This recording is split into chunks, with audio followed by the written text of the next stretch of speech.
clackety, clackety, clackety. Yes, this is how we greet people. Yes, well, I mean, you're not wrong. It very much is.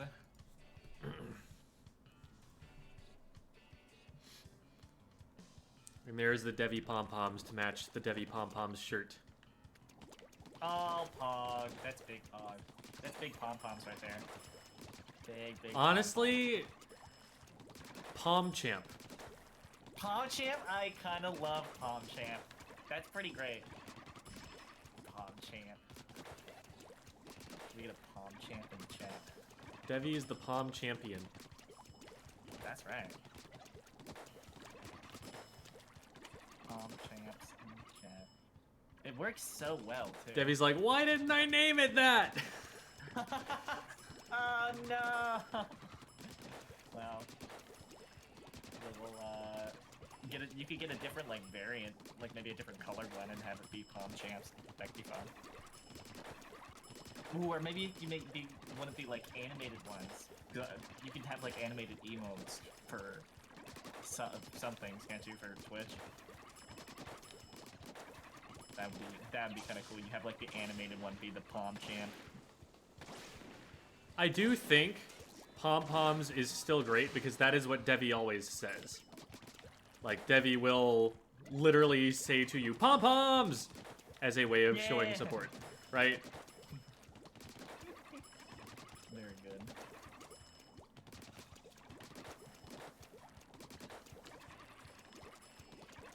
Hi, Chibi! And hi, Ipa. Hello. Hi, I am not late, sir! See, the people who say that are the people who are late. People who are on time just don't say anything and file in, but we'll let it slide this time.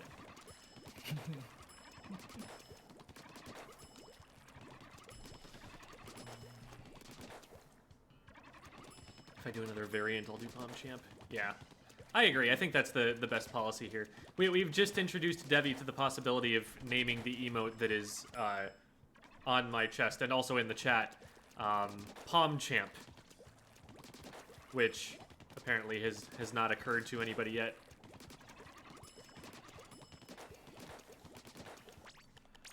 All right. So, I'm gonna check in with Koru and see if Koru is available to play League right now.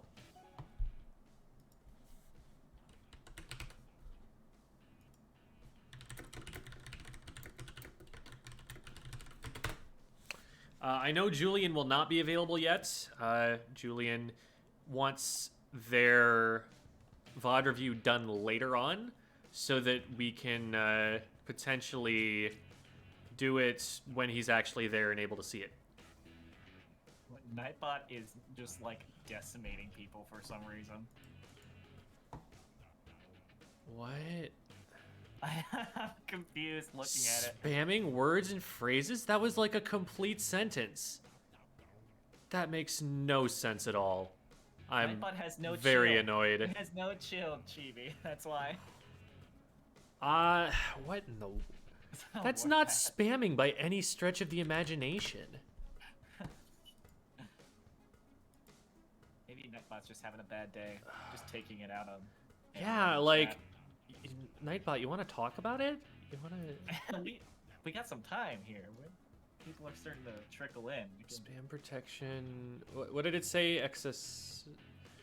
Caps or symbols... Was it words or phrases? Yeah, I said words or phrases for stop spamming words. Words or phrases. Okay. We're just gonna get rid of that in its entirety. Okay. Nightbot is on a leash now. I'm sorry for spamming, I guess. Right, like, the message reads, I want to teach those skills to my character, but she's an Octo and this is Squid School, so she can't learn. That's totally unique, right? There's no way there's anything repetitive or spammy about that. No, no. It just didn't, maybe it just doesn't like Chibi. I don't know why. Kitty just knocked something off of my desk and is now checking to see if he's successfully murdered it. He's got the zoomies Very right good. now. Going hog wild. All right. So I am going to create a league lobby here, and we might have time, or we might be able to have Koru in here, but for time's sake, we've got to be kind of quick about this so that we do not infringe too much on VOD review time. So, may end up being that we have to... Hey there, cat.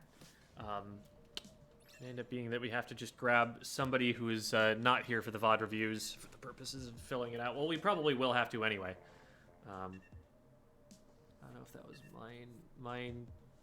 Mine said "and" like 3 times, referring to... Oh my goodness. It's a literary device, dang it. Polysyndeton. It's not even a... Whatever.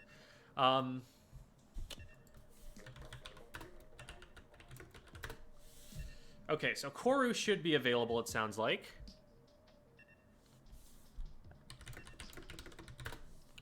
So we can have Koru, we can have Avery, and we can have Devi. The room's up, by the way, Avery. It's our typical password. I'm trying to remember the password. Yeah, I got it. I got it. I'm in it now. All right, Devi's on it. Koru has awakened. Very good. And chose to abuse its power, yes.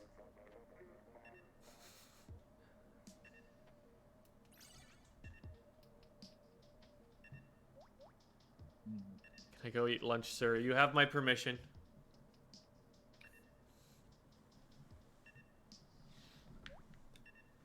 Lumo is that kid who answers the teacher's questions for them, but wrong. But completely not what you were gonna say. Yeah, says Lumo. Accurate. You're that kid. Hi there, Koru. We've got Koru in the voice chat now. Hello, hello. They are free to remain muted if they would like, but we've got them in here so we can at least hear callouts. I'll move the camera over a smidge. Smidge. That's about as...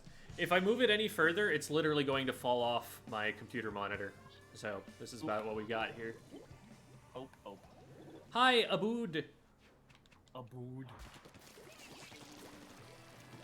It's 3 O's, so it's more like it's not like an Abood, but it's like longer than the average Abood, you know? It's Abood. Just slightly long. On a ramp, blaster, got him.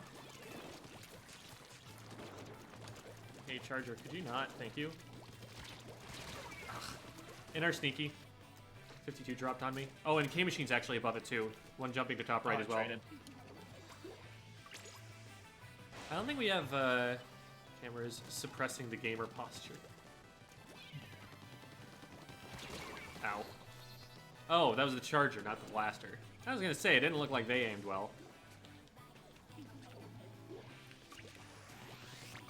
Oh, I just realized this is Clamblitz Arowana I'm playing. They're at the basket somewhere. Oh.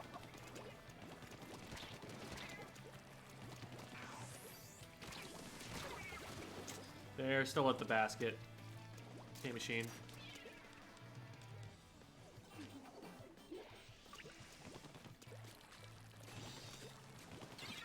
Oh. I'm out.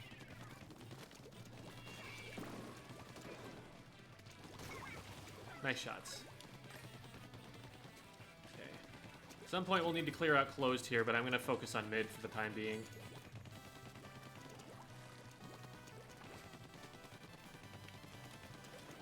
Got missiles. There's one on left side, I think, sharking behind the wall of closed.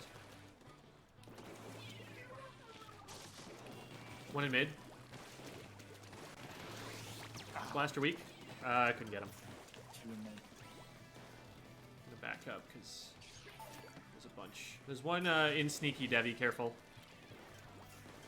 Actually, no, they're on ramp instead. 52 top left. Don't get crossfired. Thank you. Ah, that's sticky.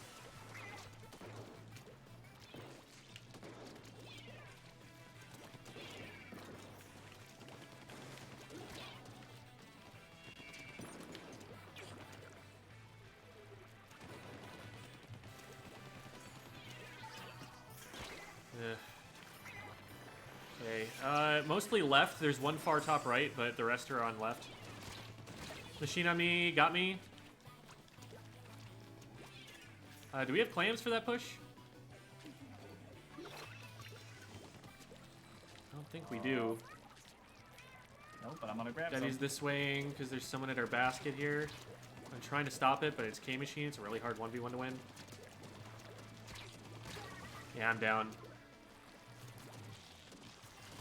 I got one. Good job. At our base. There's one booyahing in our Another. closed. Yeah. I got him. I got both of them at our base. Good job, good job. That was clutch. Totally skill. All intentional. I'm just incredibly good at this game. Well, what you I did do have worked. 8 clams. Oh, I'm out. Right. Traded with him. 2 for 2.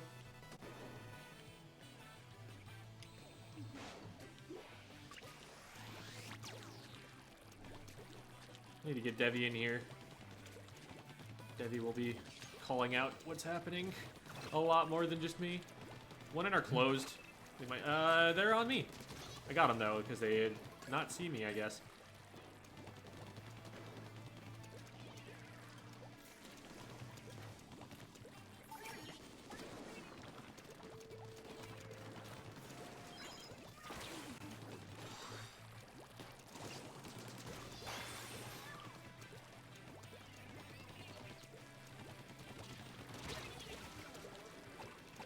There we go. That's lead.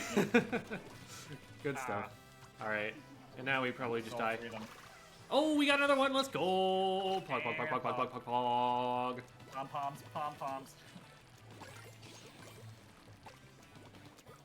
And another couple.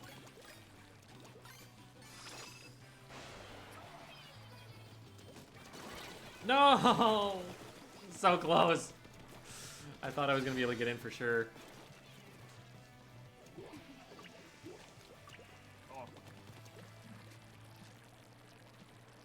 Okay, we just need to play defense really well here. Make sure to pick up any clams that are extra. Someone's gonna come up over this way. I just fell in the water. There are 2 here. Oh, I thought Devi was watching. Oh no! There are 2 in our closed. And Devi's dead. They're gonna jump it. No! Oh no, I don't... Oh. Oh no. Oh no. I traded. Darn. Oh. If I had been able to talk to Devi there, that would have been fine, because I would have been like, all right, Devi, there's 2 here, you got me covered, and she would have been like, no, I'm over here, and I've been like, oh, I'm not gonna fight yet. L. Yeah. What was more important than closed at that point? Like, the clam was too far away to be able to threaten, so the biggest concern, I think, there was people rushing through closed and getting the jump to them like they did. But let's get Devi into the chat here. She can hop into waiting room and then we can pull her up. Hello, Marshy Lore? Is that Lore, L-O-R? I think that's Lore. Marshy. It might be Lore. Devi, is that Lore like the L-O-R that we know from, I think Boneless Children? Yes. Hi, Lore. Go on left side, too. Avery, your defense there, under the basket. I was just like, I'm gonna try to shoot through it because I don't know how much you're gonna survive, but you lived. I lived. Did you die? Sadly, yes. Also, But then I think it was Koru who jumped in a clam in the middle, and I somehow managed to save the jump right on time. Was like, oh my god, thank you. Yeah. Big pom-poms. Pom-poms for days.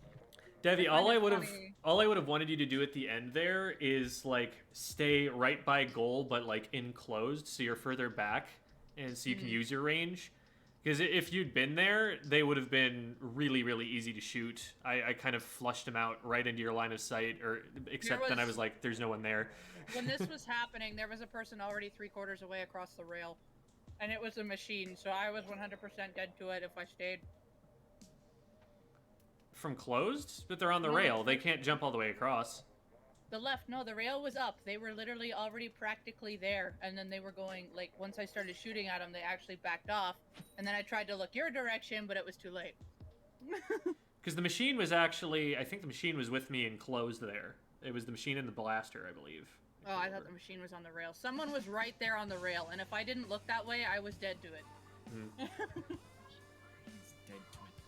It's Magic 8 Ball and Pico. Ah, okay. Shiny boy, it's comp friend. This is probably like a Div 2 level pickup, so... Have fun. They have double bubble, oh no! Is that a vanilla undercover? Gross. It is. They're on me enclosed. I know. There's a lot by you. How about Okay, this closed one on is the left? How about compromised. this one on the left? We have Oh, someone in our closed.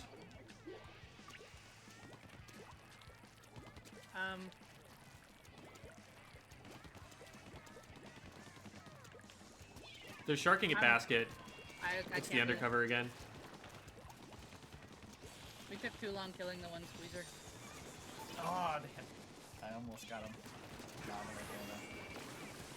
Ooh, nice. I can't stop this. They've got bubbles and an umbrella shield. I broke one bubble.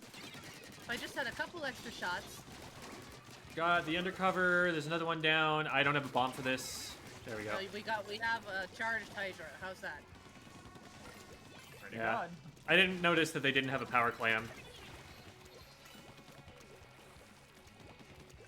Do I go for this? This is a bad idea. I'm gonna die. if I Probably go a for that. really bad idea. Oh, the undercover's right here. Oh boy. Where's here? Closed? Oh, Our right close, behind. yeah. Squeezer on me from mid. I'm I need dead. to back up. I can't fight the undercover alone, so we have to make sure we're shooting at the same time, Avery. Yeah. no, Undercover's sorry, at basket. They got me. Because I can shred it, then you can splat it. Someone's coming left rail too. Oh, they got me again. Yeah, I think You that's know where I am. Got machine. There's another one in court on me. It's the Flingza. Got him. They're guarded by the bubble. Hot chart closed, yeah. I'm down. I had no ink. The ramp behind Oh, behind us. basket.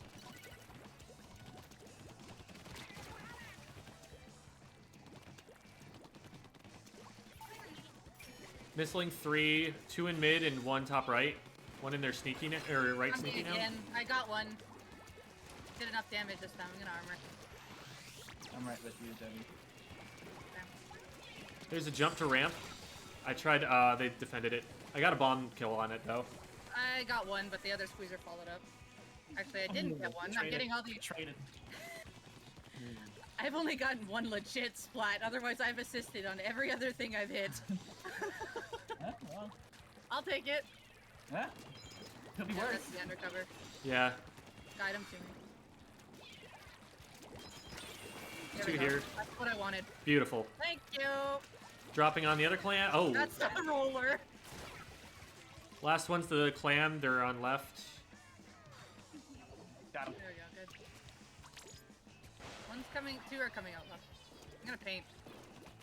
I got inkjet. Two in court. They're already rushing up to shoot me. One on close, shooting at me from left. I missed all my shots from ramp. Oh. Ah, I got crossfired. Uh-oh. It's only you, Debbie. I know. It's gonna be a bad situation when I run out of charge here, because I got two clams. I got one. Oh dear. A Hello. little too late. They coming to Hello, close. Caesar. Oh, there's a Yes. bubble in the other direction. Got one of them. Thank you! In the bubbles. In the bubbles. Yep, in the bubbles. We got him Nice. Oh, where'd Alright, that good come stop. from? from inside the bubbles. There's a umbrella already up and closed. Yeah, one top right. I'm literally just double mining the place. I can't get out. I'm dead. I'm not dead. I got Oh you, my Debbie. I lord. got you, Debbie. Thank you. I'm down to the roller in there's mid. one more. No. Right there. One more back there, Debbie. I know. They're all around me. I can't with this. Surrounded. That's how it was. Oh no. Alrighty, come here. Oh, we got them too. I just fell. I fell with Jeb. Hello, North Star. Hi, North.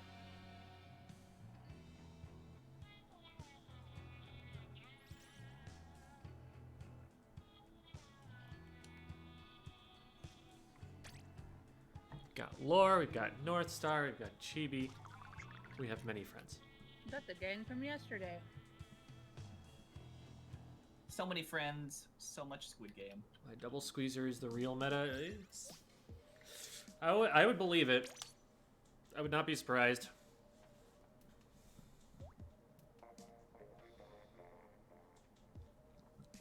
Honestly, the meta is probably something like NZAP Squeezer, K52, and pick which jet you want. Jet. It's either the missiles jet if you want the missiles, or if it's a Ray map, then you grab the custom jet. You know, Lumo's got a point. Double Squeezer Vunder is the real meta. It is kind of annoying in that if you partner with your teammates, it's very hard to kill the Vunder. Now, there are other weapons that are harder to kill than the Vunder and do the same thing. Better in every way, but it's still annoying.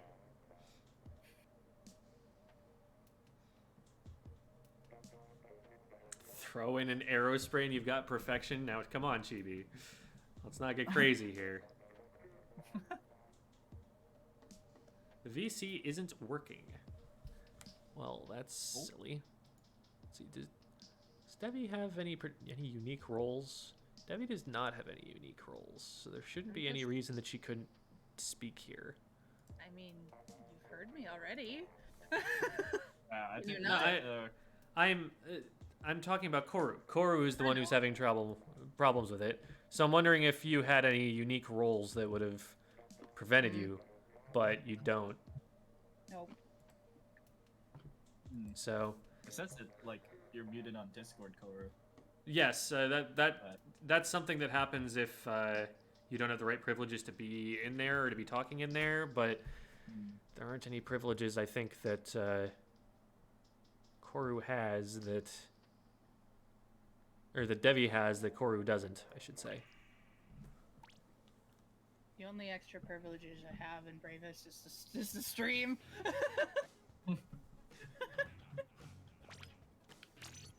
Oops. Well. Everybody back in. Very much said now. It says I am disconnected. Ooh. Technology having a power trip today. The robots are rising up, everybody. I knew it. It's time.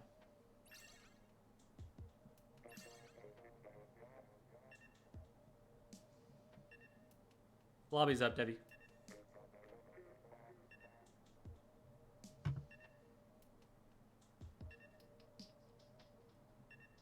And hello, Jamie. Actually responding to Rosebud.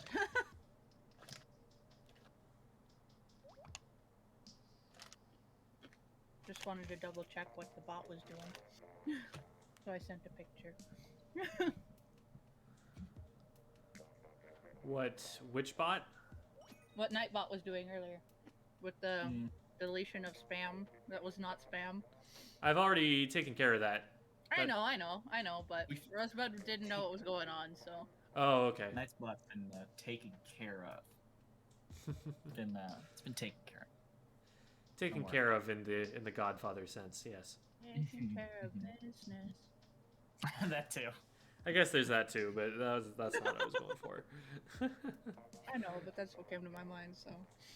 By the way, very delayed, thank you for the follow, Lore, and also Sweet Peach. Thank you. Whee. As Vice Principal, Jamie's acting. Jamie's like, I can say and now? As Vice Principal, Jamie's acting student, I hereby sentence you to...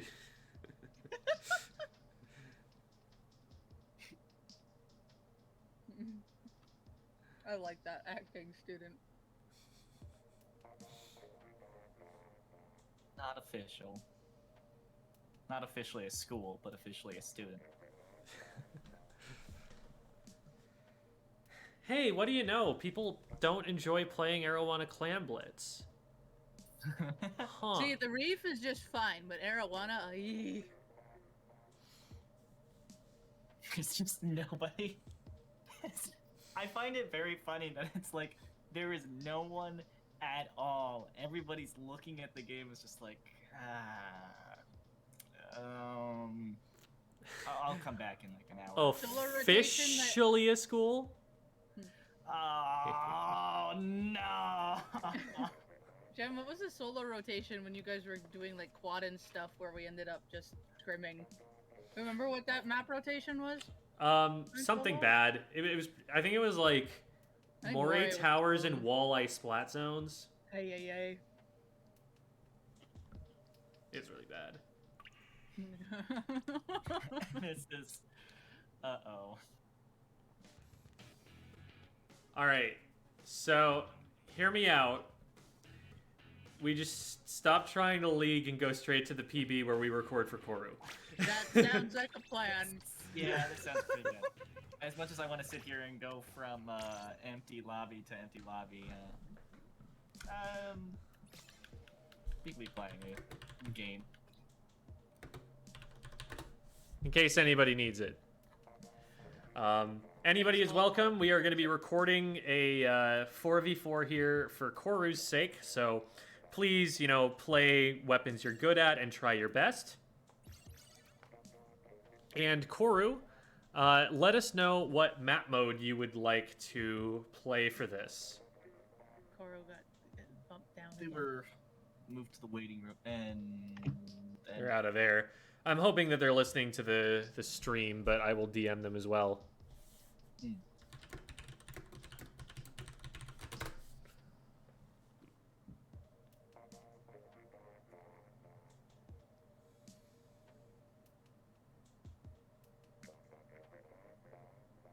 He's always listening. Banky types Koru is always listening, Gem, on the chat, and at exactly the same time, Koru texts or DMs me on Discord. I hear you. Oh, you turn around, Koru's right behind you. They're always there, always listening.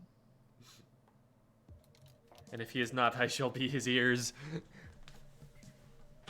Perfect.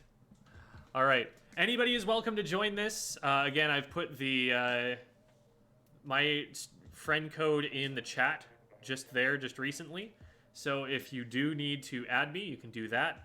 If you don't need to add me, come play video games. Did I miss any real quick? Let's see. No. This one friend request is still here from the person with a crazy number of hours that I don't understand. I love that Ashik clipped the first 30 seconds of the target practice training from yesterday. Gold. The brushes decided to rebel. It's great. All right. We've got Starfish Zones requested. Ooh. Okay.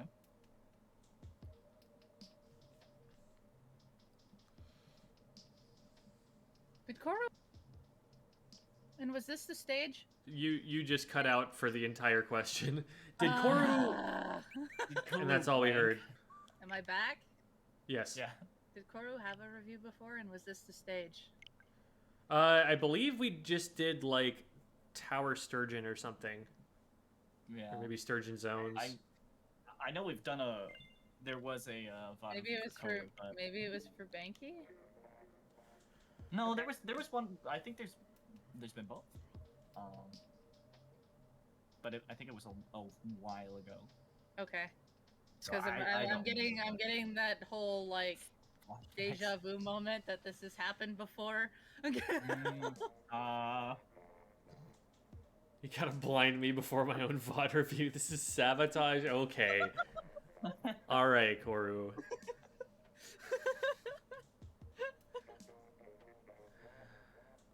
So, we'll need 2 more people. I know we just added DZ, whoever that happens to be.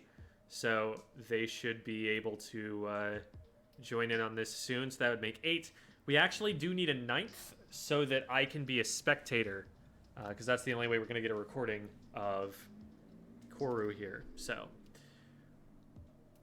we'll need 1 more person to hop in here and just play. Should just be a single match.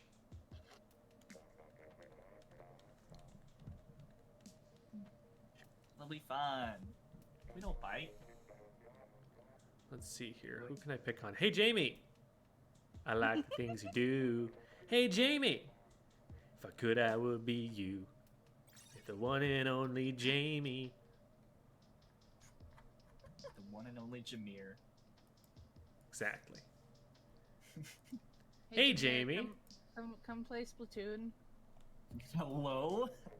I'm eating a taco. Eating a taco. Well, come play Splatoon.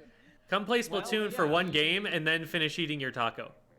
Tacos can only be like they're one-handed. It's fine. Yeah, just use the other hand to play Splatoon. Yeah, it'll be great.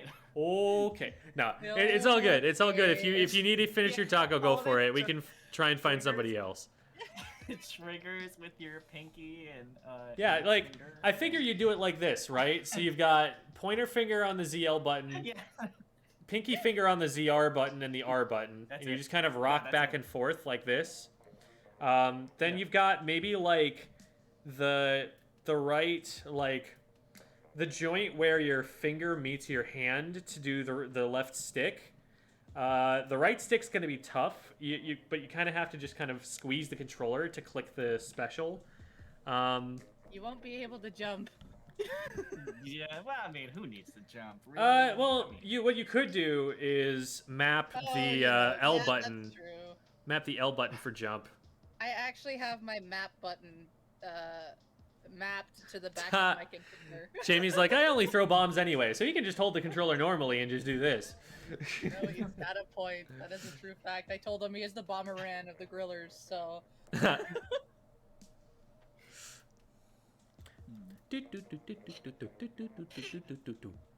just need one more. I grew up on Bomberman Generation. That was a good game.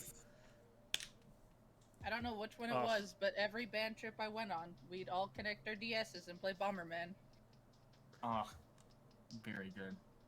It's like Bomberman Generation, it had a banging multiplayer. Like there were multiple very good modes, but it was also a pretty interesting single player campaign with like some really unique like enemy and boss design, and the level design was pretty cool. Like it was pretty well made. And it didn't feel like anything else that came out at the time either. Bomberman Generation be- stream win. It would literally be, and the funny part is that, like, I forget how many of us there was, but the entire group was one, but one. Were all the saxophones that were all connected and playing Bomberman between the Very altos, good. the tenors, and the Barry. And then we had the piano player in with us, and it was great. Very good. I was Very, like, very yeah! good. Time for music and bombs. Hey, thank you, And Jamie. bombs. All right, here we go. Is the bomb. Let's do it. Play the bomb. I don't even know what it is. It's been so long. I bet you as soon as I hear it, I'll know. I'm not that It's just skilled. buried away. I can play the snake dance and the Pepsi song.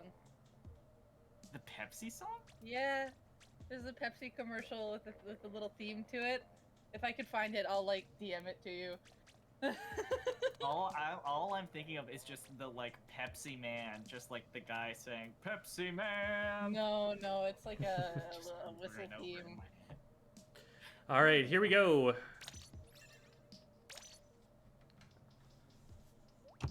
I am going to remove myself from the picture so that we are only seeing what is on the game screen. Pepsi Man. Bloop. Debbie, play the Bomberman theme on your sax. That's what I said. I don't know what it is. Oh, you played the GameCube one. Awesome. Yeah, that GameCube game was great. Because this is how you learn, Koru. You have to go against your greatest enemy. I will say, the GameCube startup jingle is really hard to figure out musically. Like, it is just 8th notes, right? Or 16th notes or whatever. But, like, they seem so random. That would take some learning, for sure. I can't even, like... I've heard that so many thousands of times, and I still could not sing it for you. Yeah, after the game, I'm gonna find this song and I'll DM both of you what it is. And like literally, we would all the entire jazz band when we'd warm up in the morning. Our Barry Sox would start playing it, and we would all tune in, and it was great. All right, here we go. This is what we're looking at.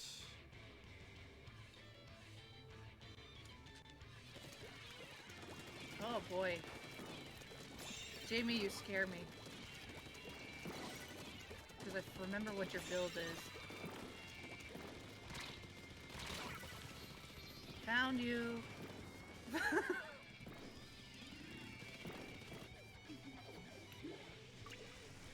Taking mental notes.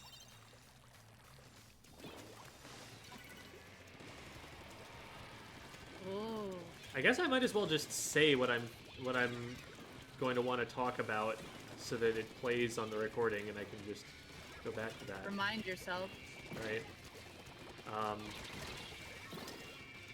So, a couple of fights we've taken so far without having advantage yet, so we're not waiting for our armor or our missiles to go in.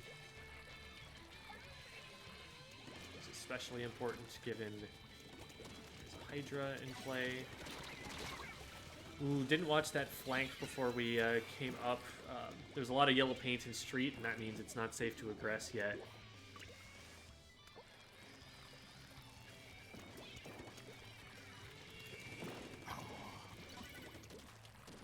Avery goes down, so that's a pick. They might be able to cap off that good.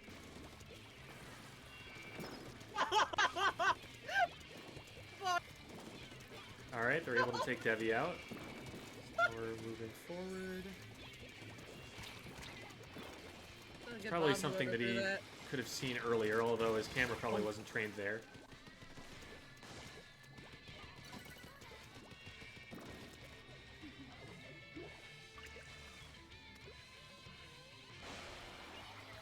Scary jump. Guess it's protected by the splashdown.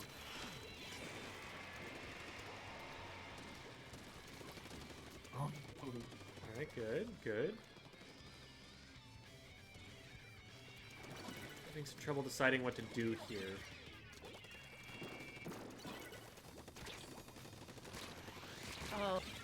Oh wow, I'm surprised they didn't actually win that. Looked like they got enough shots in time, but would have thought I would at least trade. I was a little scared they were going to run into that bomb.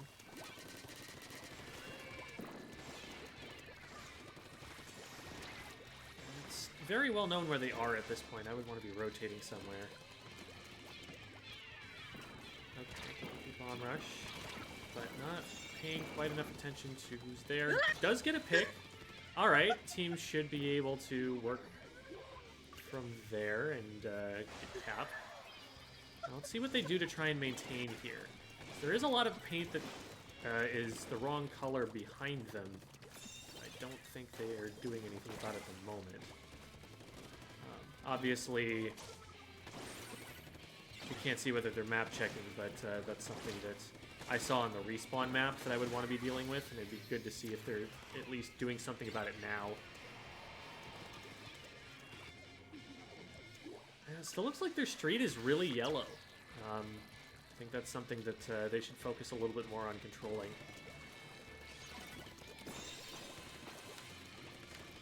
Oh.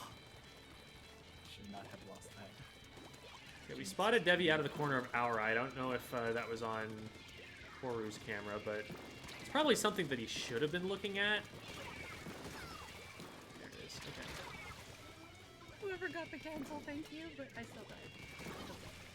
Okay, that's a really good trade for blue team, actually. They might be able to hold the zone for long enough. That's lead. There's lead, yeah. Oh, the missiles. Movement away from that probably wasn't optimal for avoiding inkjet damage.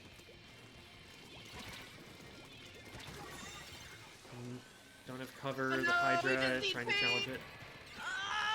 Oh! And they get the cap, alright. Oh no. I was worried this was going to be an early knockout at first. I'm glad it's close now. Gives us a lot to talk about.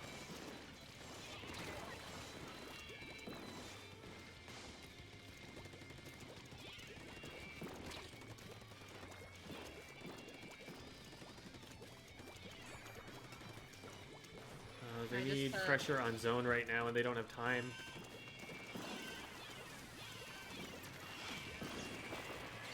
Oh, that was a great booyah bomb, whoever did that. But we lost zone. Yeah, the booyah bomb to cancel the bomb rush is a really good idea. All right. Good patience there. Good match. All right. So I think what I'll do, since we're in a more protected channel, is I'll just drop down into waiting room instead. Koru should be able to be in there and to talk from there. Thank you to everybody who jumped in to play a match. I think that was a really good match for us to watch. So I'm going to drop down into waiting room, and we'll meet you there, Koru.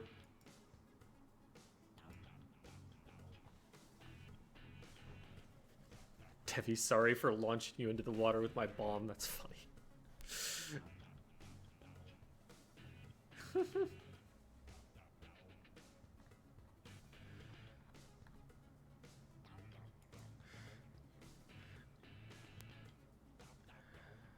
All right, so I'm gonna go to the Twitch VOD here and pull up that match.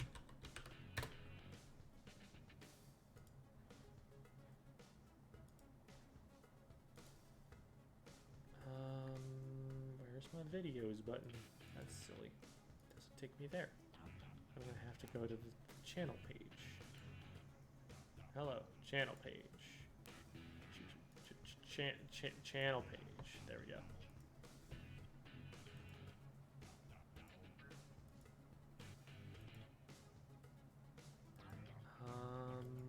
There it is. Okay. Backing up, backing up, backing up. Okay.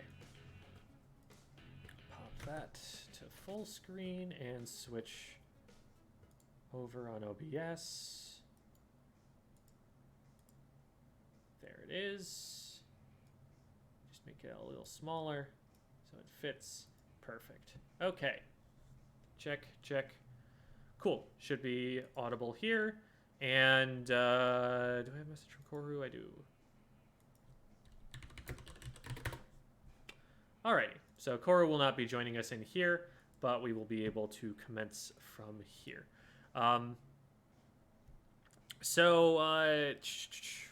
Actually, I'll just jump back up. You look on the right side. Okay, so... Oh, sorry. Koru is not going to be joining us, so I will instead stay up here, and now if something does come up in chat that you guys would like me... If there's like a question or something or a correction, and you guys would like to relay that to me, you guys can be keeping track of that and keeping me up to date. For sure. Because I will not be able to see it while I am displaying the VOD review here. Okay. All right. Sounds good. Thank you, guys. Okay. So, let's take a look and talk about this. As with many of our VOD reviews, one of the key things that y'all on Koru's team here are going to have to figure out how to deal with is the Hydra. It's not even just that Devi is a really good player, which she is, but also that the Hydra is just a very polarizing weapon. It changes how the entire rest of the team comp is going to play around it and how you have to counter it. So like anything like that, a Hydra, an E-Leader, something that just has this overpowering range advantage can be very, very safe and still have an impact. You always need to be watching your sightlines, even for something as short-ranged as like a splatter scope or a splat charger. Like, you gotta know, okay, if this player is strong and is hitting their shots, they will shut down areas of the map that I cannot push into safely. Now, you can say, you know, similar things about where a K-52 is set up, and it can be very difficult to push certain choke points that they've just set up a wall in, and, you know, you can also say, you know, watch out for Inkjet here, and that's the Octobrush that has Inkjet, right? So this is double Inkjet? Well, before you Just go any make further, sure, you need to switch stream screen and share it to us. That is true. Might I wanna don't see know what why this it switched back, actually. That shouldn't have happened. Oh, I probably hit a hotkey. Hold on, let me turn off my hotkeys. And then share it to us. Please. Yes. Will do, will do. Plebs. But, Avery, that is the Inkjet Octobrush, correct? Yes, it is. Yeah, Chicken okay. and Inkjet. That's right. Wouldn't be the chicken lard without a chicken weapon. Well, yes.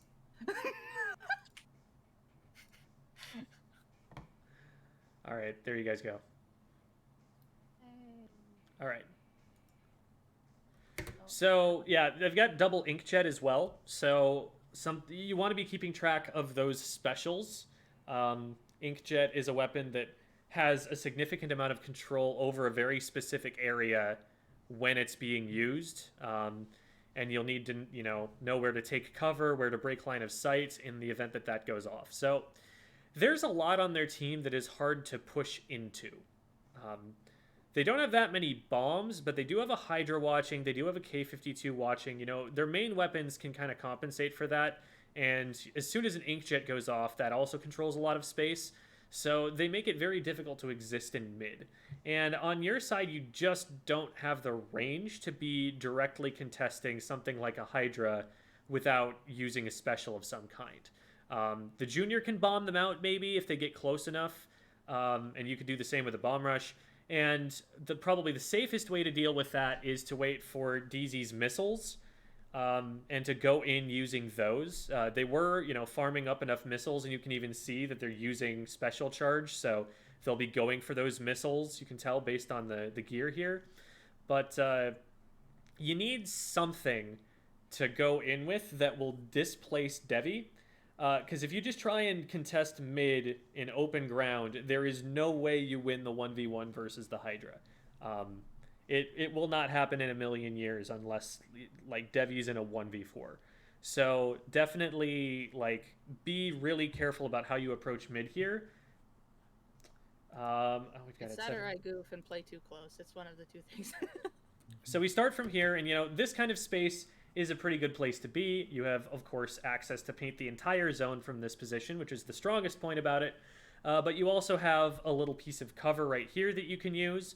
I would probably want to play a little bit close to that just to make sure if I do happen to get rushed, it's not going to be bad here. One thing that I want to point out is that we don't see exactly what Koru's camera is doing. It's not perfect. So, by the way, Koru, if you do have questions, if you don't mind putting them in the stream chat, if you DM me on Discord right now, I won't see Discord DMs. I'm just making sure there's nothing there. Yeah, okay, there is nothing there. So that should be fine. But, so what was I saying?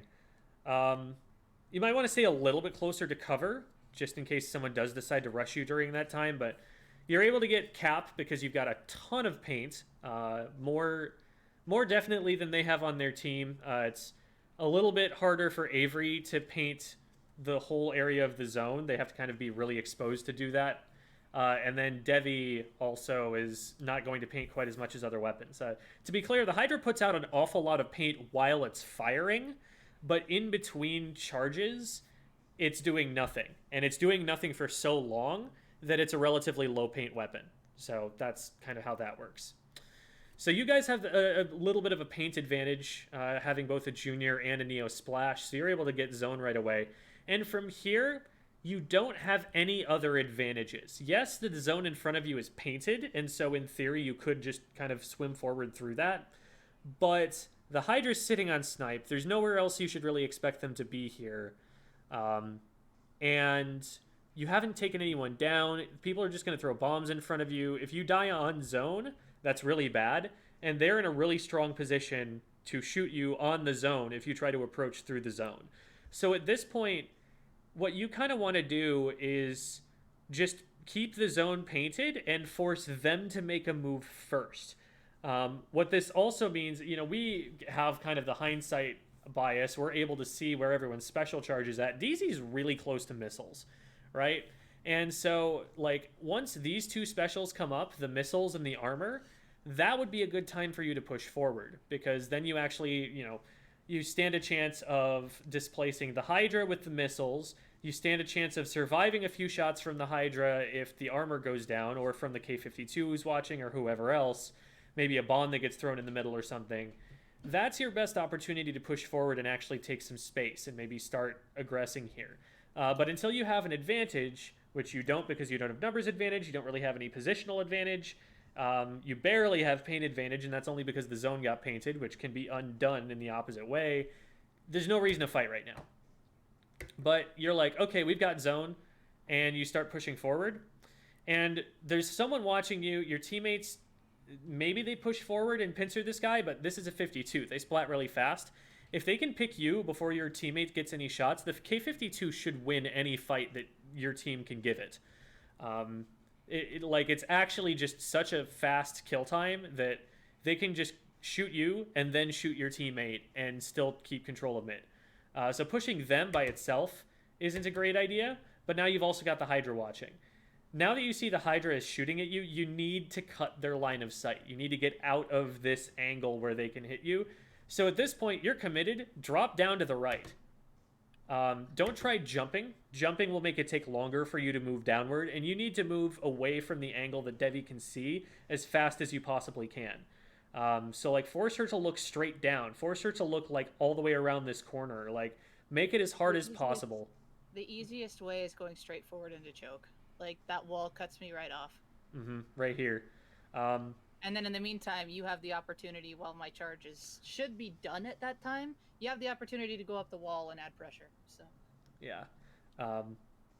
At this point, like, I would even consider something like, you know, if you were able to get away, there is some cover in the back right corner here, and maybe you can retreat back over your right flank, but you need to do something to make it so that Devi just doesn't just have a clear angle on you, because when she has range on you and you don't, you just lose this every time. So considering other backline weapons, the choke is easier because, like, jets, for example, can hit you with a burst bomb if you go in that right corner.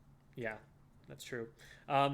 I would say rule number one, do not take this engagement because you don't have any advantages. There's a backline weapon that's going to mow you down before you can get close to it. K-52 is really good at holding this angle.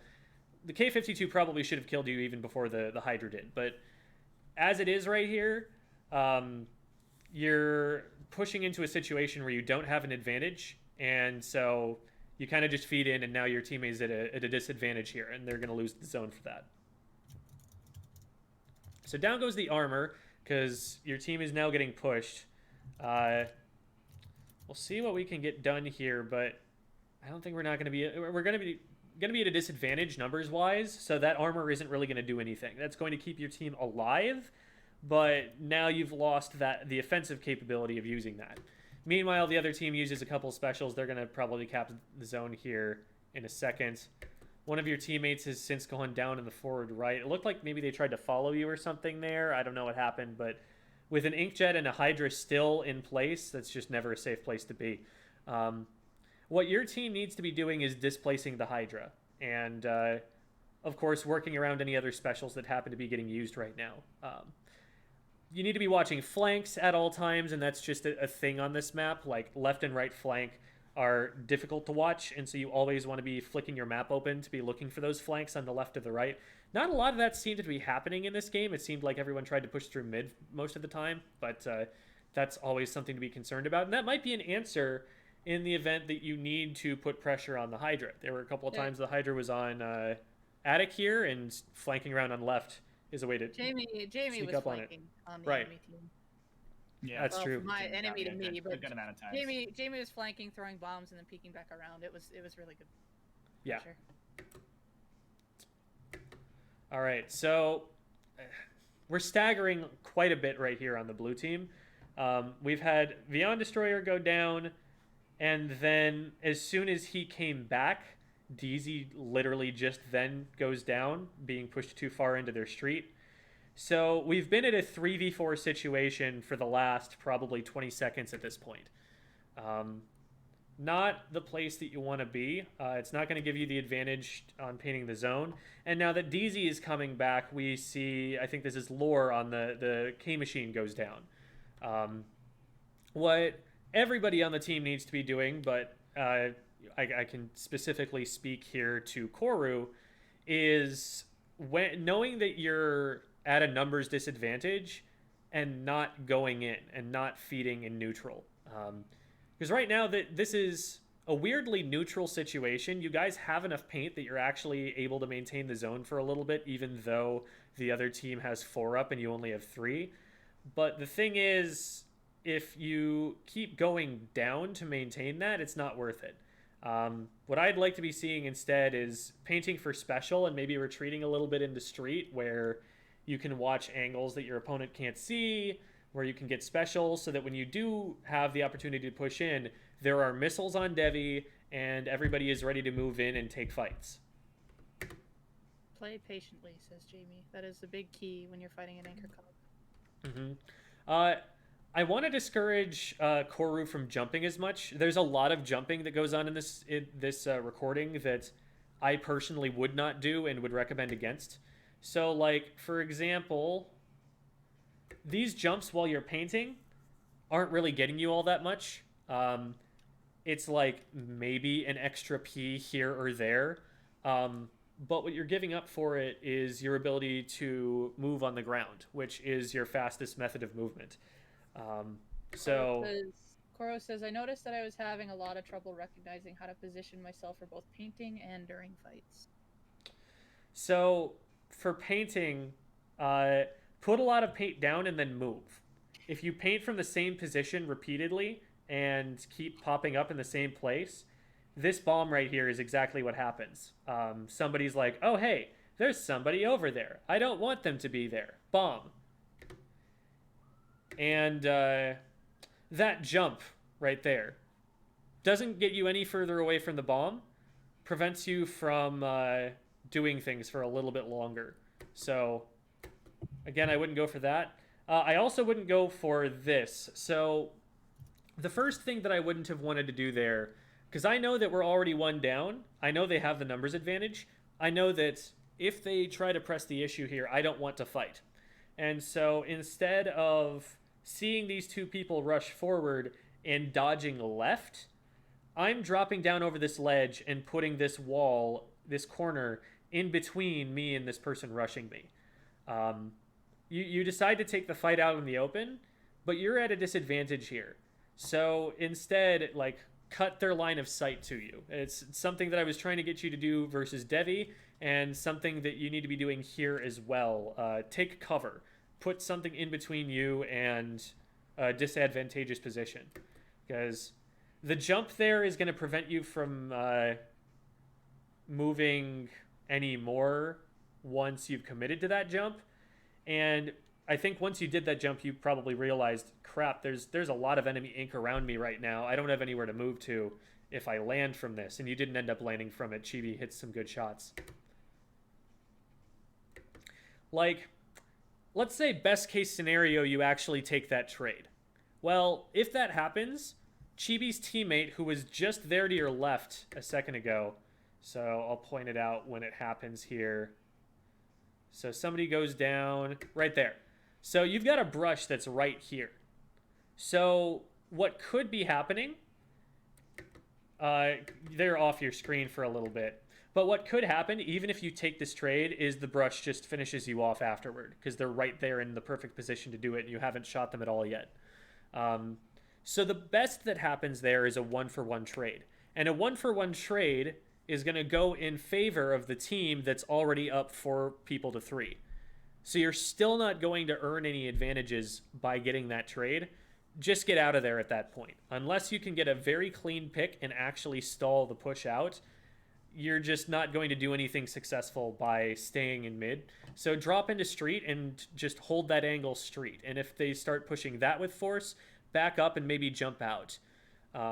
Keeping yourself alive is a lot more important here than trying to keep the zone when you're not going to be able to keep the zone with the amount of paint you have anyway. So the armor goes off. That's an interesting choice from Jamie, and maybe like he's trying to save his own life here or something. He only has one teammate up to take advantage of it, so maybe that's the thought process. Just try and not lose too much ground. It does look like Jamie was able to get a pick here, and another trade goes down. So now this is actually it's not exactly a blue team advantage yet because purple team, I should say. Yeah, I know I make all the artists cringe when I call this blue. It's just fewer syllables, guys. Anyway, so blue team technically, on screen has a numbers advantage, and they will have a brief numbers advantage when they get back. But notice how they're staggering in a little bit. Like Lore died, and then Koru died, and Jamie's already all the way up at the front lines. If there are 2 yellow team players still up alive, Jamie's actually really in a 2v1 for the next 5 seconds. So it's not a great numbers advantage. And in fact, Jamie goes down there and we see the ouch. So we actually saw this on our screen. To be fair, Koru might have been checking the map during that. We might not actually see where he's looking. But the ouch at least should clue you in. Oh, wait. Somebody went down on the left. I should make sure I know what's going on over there before I try to push into that area. Devi is on the flank and we saw it here. And I believe Koru just goes down to the flank at this point. Goes in, starts trying to paint the zone, not aware that the Hydra is here. The first clue that you should have about that is that your street is painted yellow on the left-hand side here. While you've been splatted, there's no reason not to have the map up. And when you have the map up, you'll be able to see where the opposing team is painting. And as soon as your street is being touched at all, you need to address that before you can address the zone. There's a concept where at 3816, I'm going to remember that and pull us back to here. There is a concept that FLC talks about with regard to pushing, which is that the way that you push successfully is by gradually expanding your zone of control. So right now, like let's say we're in neutral, okay? So there's basically a line straight through. Saying that you were getting basically tunnel vision for this. Okay. For the zone, for capping the zone. So. Yeah, and recognizing, I over-focused on this is good. But I think it's more helpful to focus, to not just say, oh, well, I just have to not have tunnel vision. Really, the way that you solve this, instead of just trying to not have tunnel vision, because what does that mean? What should you be focusing on? Is to learn what you actually should have been focusing on at the time, to figure out what to fill your brain with instead of go for zone, go for zone, go for zone.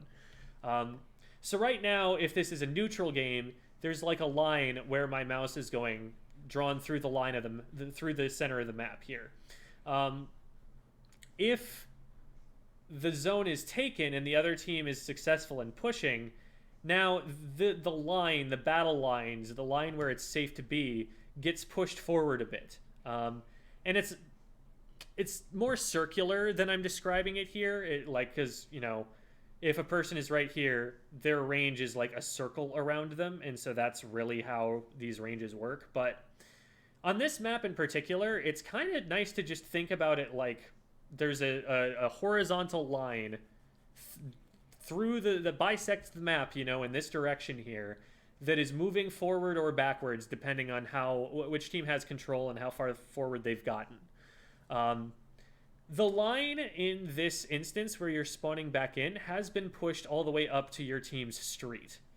They have control of this area, especially on the left-hand side where the Hydra is. And you can see that because there's paint over here. So you need to worry about that first, because in splat zones, you can only paint the zone if you control an area where it's safe to paint the zone. And Devi is cutting off all of the areas where your weapon can safely paint the zone right now. You might be able to paint it a little bit from attic, but not by much. And even that, Devi could probably collapse on pretty easily. So what you need to focus on right now, in order to be able to paint the zone and get the objective back under control, is not rushing straight to the zone, but focus on what is zoning you out away from getting to the zone. And then something that we can talk about from your earlier push in this same context is, once you've painted the zone, if you don't control this area yet, you still can't push onto the zone. But there's no reason to necessarily push onto the zone yet, because you have control of it. You're scoring.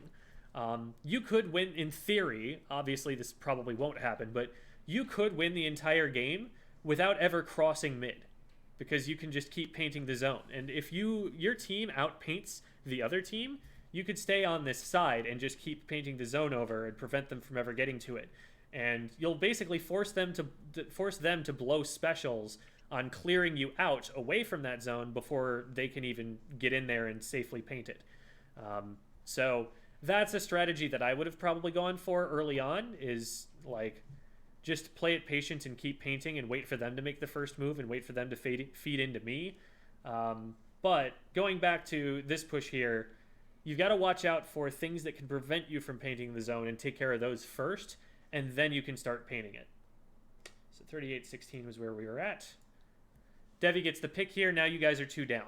And so now their frontliners should be pushing up into your street and taking complete control. I think they probably play this a little bit less aggressively than they could. Like, they could be in your pit right now. They could be on your snipe right now. They've had time to get there. This could be a harder lockout than I think they actually go for. But right now, even though, you know, okay, I see they're 1 down. I see that time is ticking down. The first thing you need to make sure of is, do we have control of our street? Is there anybody there who's going to cause a problem while I'm trying to paint the zone? So let's see if that happens. It looks again like you're not even really looking at Devi that much.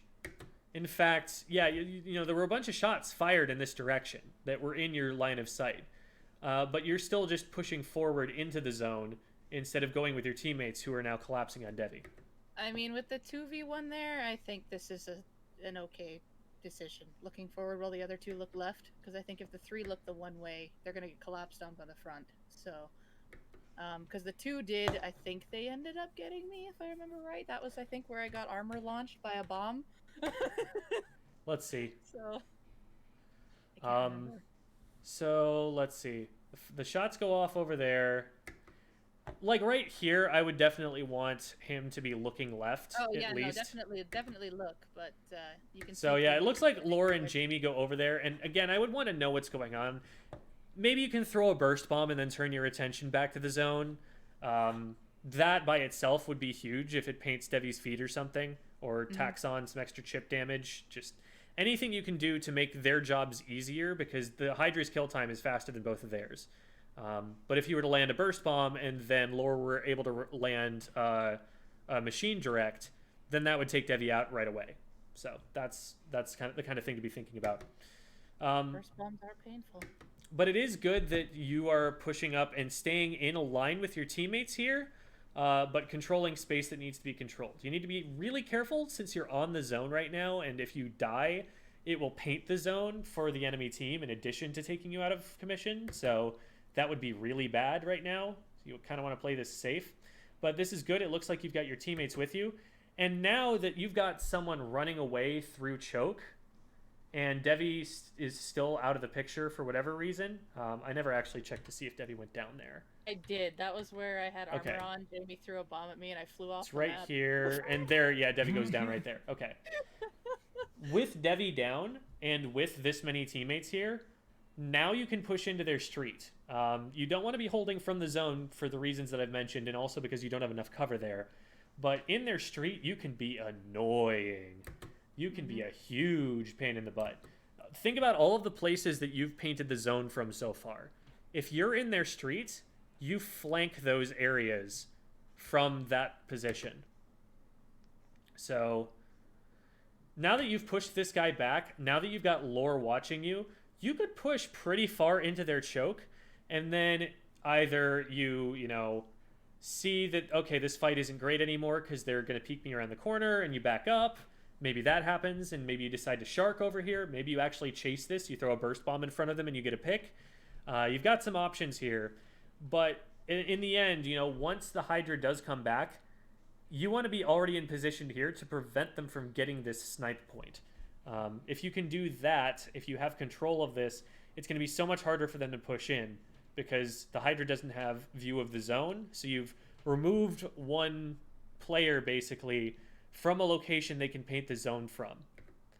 Is if they go for the snipe point. Because a lot of times at this point, the backlines will recognize where they are and they won't go for it. So you have to realize which way they're coming out. And usually, they tend to paint their feet. So that is a map check. And I'm not even saying that, like, you're trying to splat the Hydra when they go for snipe, because, like Devi just said, Devi would never go there knowing that you guys are pushed up that far.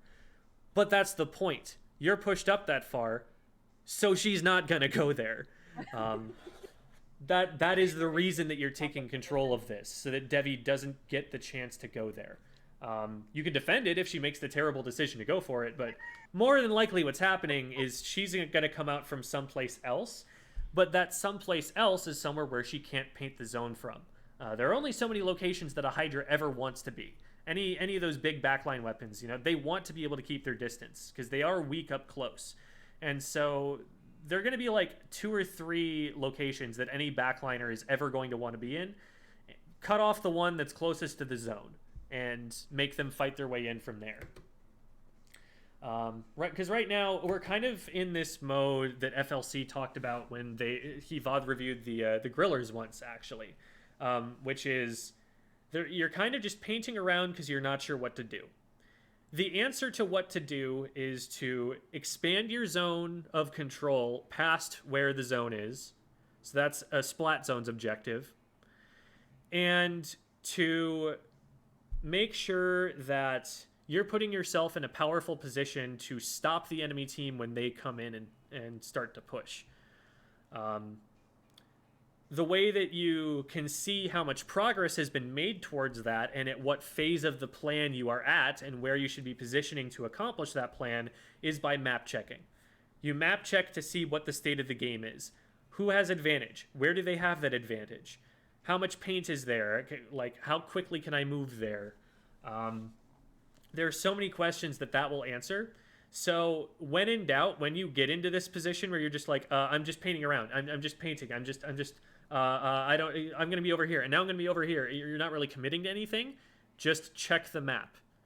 Instead of, you know, firing those couple of random shots into nowhere that are letting your opponents know where you are, just check the map and see, where do I need to go next?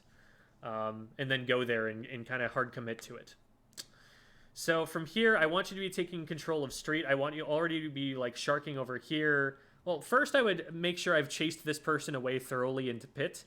And I'd be keeping tabs on whether they decide to try pushing back in this way and making sure that they don't have special when they do go for a move like that. But once I'm confident that this person is out of the picture here, I'm turning to look to the left. Because sharking right here, somebody who's over here probably isn't going to have an angle on you. Even if they do have an angle, if you're sharking, they might not see you. It's really hard for them to see that. And they're probably going to have other concerns, things to check first. So you're more likely to be threatened from the left, and this is where all of the painters are going to try and go anyway. So the only thing you have to worry about here is flanks. if you're keeping an eye on that, this should be the main area that you focus on. And if you can kind of get some control here, then maybe you move up onto their snipe. And from here, you can be really obnoxious. And you have so much height advantage over them. They have to deal with you before they can get anywhere on the map that's worth having. So this is a really strong position to take control of from there. Oh, boy. Something that I don't like about... So, you chase this person over here, right? And you have help. Right now, it is safe to go after this person. But since you expose, you know, where you are with that burst bomb and your teammate backs away, now when you push in, this person isn't being threatened by your teammate anymore. Avery probably could have taken you out here. It's a few missed shots, and actually the inkjet... Hello? Yes, so Koru was saying in the chat that they were wondering why would they want to push onto their snipe. They're on Splash, can't really do anything from up there. You have height advantage over the T-Tech, over the K-52, over the Brush, where if any of those weapons were to try and push through Pit, you can shoot them before they can shoot you. Or at least burst bomb them. Burst bomb is a really long-ranged option. And you don't necessarily have to stay up there, but the fact that you've painted up there and you're holding that for at least any length of time makes it so that they have to wait for a second or three before they're able to actually start moving forward again. Also, painting it means that when Devi tries to get up there after regaining control, she's going to waste some time painting the wall and having to paint her feet up before she can be helpful again. It's all about wasting time. For example, Inkblot Art Academy zones. You'll see people push up onto the enemy plat. Now, the enemy plat is a terrible place position-wise. Every place that the defense has access to has height advantage over you, and you have very little cover. It's really a bad spot to be in, but the fact that you are there at all and need to be cleared out means that they have to waste some resources on that instead of spending those resources when they already have the ability to reach to the zone. When you have the zone in splat zones, your job is to stall. Your job is to kill time, because killing time is what keeps you in control of the zone. If you're able to make them do things that do not allow them to retake the zone, then always make them do those things, and that's how you win this mode.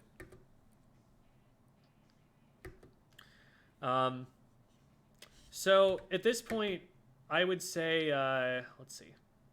So from here, if Avery's shots are on here, you die.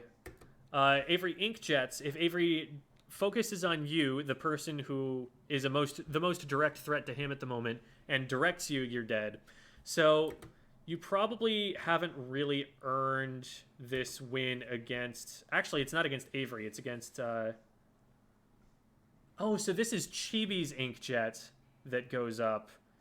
And Avery actually backed away. I got those two mixed up. But... Both have brushes, so...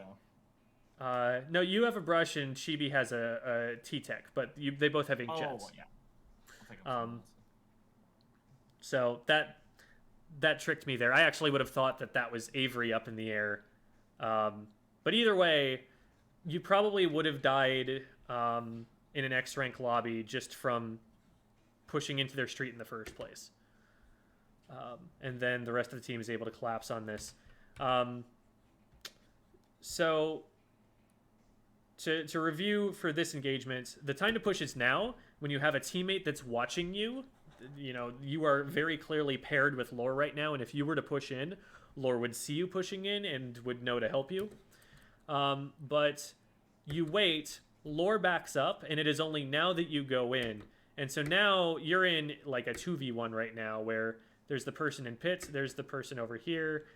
Jamie has now gone down, so seeing the position I'm in, where we're two down and they have a special in the air, I would probably just run back through my right flank and try and regroup in my street. You're able to get a 1-for-1 trade, but again, 1-for-1 trades favor the team that's ahead, and right now Yellow team has a bit of an advantage. Actually, really good job by your team holding off the zone for this long. I feel like yellow... I would have expected yellow to cap by now, but I don't know. Maybe with the Inkjet returning and Devi being one of the people who's back up, maybe you guys can actually outpaint it. Hard to say. But yeah, your team does a great job of stalling here, to their credit. They get a pick, they're able to keep the zone capped, and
Said I was fixing. there we go.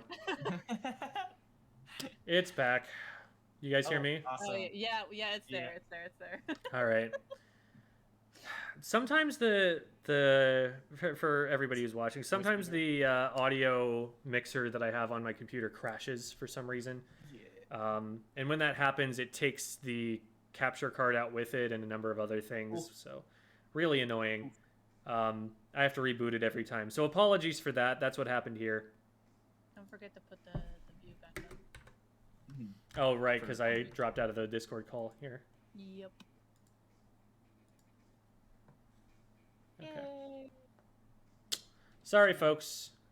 Back to business. Sound is returned. Yeah, okay. Okay. So what I was saying was your team does a great job here of stalling out on the zone. You get a pick, and you're able to put yourselves in a position to recap. So at this point, 4v3 is a situation where you can't just hold forward and auto win a fight, especially against something like a Hydra. A Hydra can take out two people very quickly before they can hit it. Or a K-52 for that matter. K-52s are very good at staying alive in the midst of a lot of pressure. So you can't just hold forward here. The way that my teammate Delta likes to put it is play annoying. So don't play to murder everybody on the other team, but play to threaten them. Play to be like, hey, you better step back. You better step back or you're going to get splatted by this bomb. You better step back or you're going to get 2v1'd right now. You know, kind of gradually pull the rug out from under them. Throw bombs in their way, and when they back up, take the space they backed up from. Displace the Hydra, and then make it so the Hydra can't go back to where they were. Play annoying. Bully them out of position. Don't just try to rush in and win right away, because that's when you trade back. That's when they end up in a 3v3. And right now, it turns out they actually have a little bit of an advantage in that they have a Booyah Bomb. So I like that you're not going directly in. It is a little unfortunate that the Booyah Bomb breaks up you and your teammates, but a good Booyah Bomb thrower is just going to do that. They're going to kind of pick the Booyah Bomb that splits you from your teammates. So from here, I know, like, these two guys are vulnerable because they're separated from the other two players. They're effectively in a 3v2. And what I want to do is make sure I can safely close ranks with them as quickly as possible to make sure that the other team doesn't take advantage of that numbers advantage.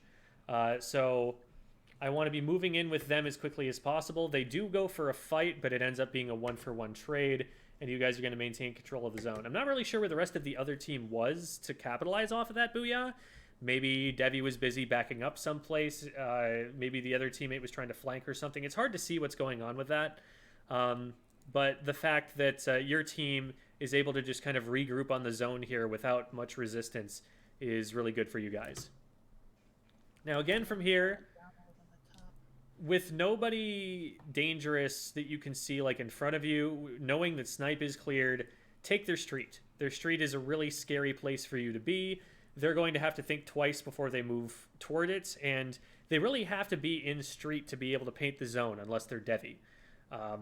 They need to get that close. So if there's something they have to worry about to even get close enough to paint the zone, you're going to stall for longer. Even if you were in this is not something I'm recommending here, but if you're in their street and you take a 1v4 and then they recap zone, that's still a better outcome than them just walking forward and taking the zone quicker, because more points tick down in that time.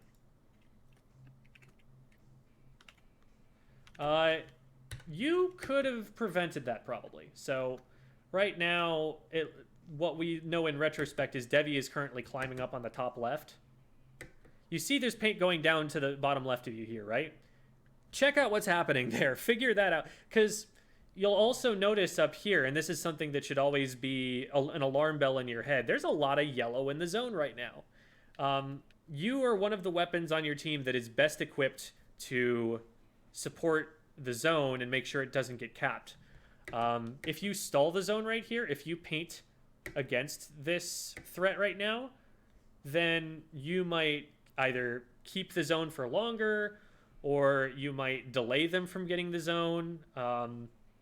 At this point, with 2 down, you know, I would start painting the zone, realize, okay, maybe we can't hold this because they just rushed me, and I'd back up. But committing into their street now, once it's been made clear that all of the threat is to the left of you and is looking at the zone, what happens now is the zone gets painted the wrong color, and you're cut off from the rest of your team by all of that paint. So you're now stuck in no man's land. This flank in an X-Rank lobby, you're immediately getting turned on by the T-Tech, and that is what happens here, and they take you out. So I was like, even if this flank doesn't work, I didn't remember whether this flank worked. Even if this flank, you know, does work to the extent that you get someone out of it, in an X-Rank lobby, they probably just punish you for this. You're coming in behind 2 of them, and the issue isn't necessarily that you're taking this particular fight.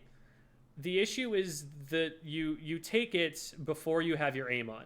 So, like, what you do right here is wait until you know exactly where this person is going to be and then start pre-firing that. What you do instead is you start painting before you have your aim on anyone. You're like, I think there's someone over here or something, and you're aiming into nowhere. You're bombing into nowhere. All of that alerts this player that you're here behind them. And so now they know exactly where you are because you've given them this neon warning sign of your ink going down. And even though you got the jump on them, they're shooting you before you're shooting them. If you're the one, you know, the advantage of a flank is that you get your aim on first, that you catch them by surprise, that you have shots on them before they do. So something's going wrong if on your flank, they're finding their aim first. And what's going wrong here is that you alerted them to your presence before you were able to hit them. Someone's asking if it would be good to jump out when this is happening. Before. Oh yeah, so before you go for this, like, this is not an aggressive play I would probably go for, but it's just very risky. If anybody notices me in the very small amount of ink that will rapidly be dwindling as they clear this out, if somebody notices me there, I get collapsed on and I die. So what I would have done here is, first, I would have noticed that the zone was getting painted. I'd have turned left and backed into the enemy wing. So over to the right over here where my mouse is. I would have backed into there and been painting the zone and trying to assess, can I contest the zone cap? Am I in danger? Am I in danger of being outpainted and run down from there?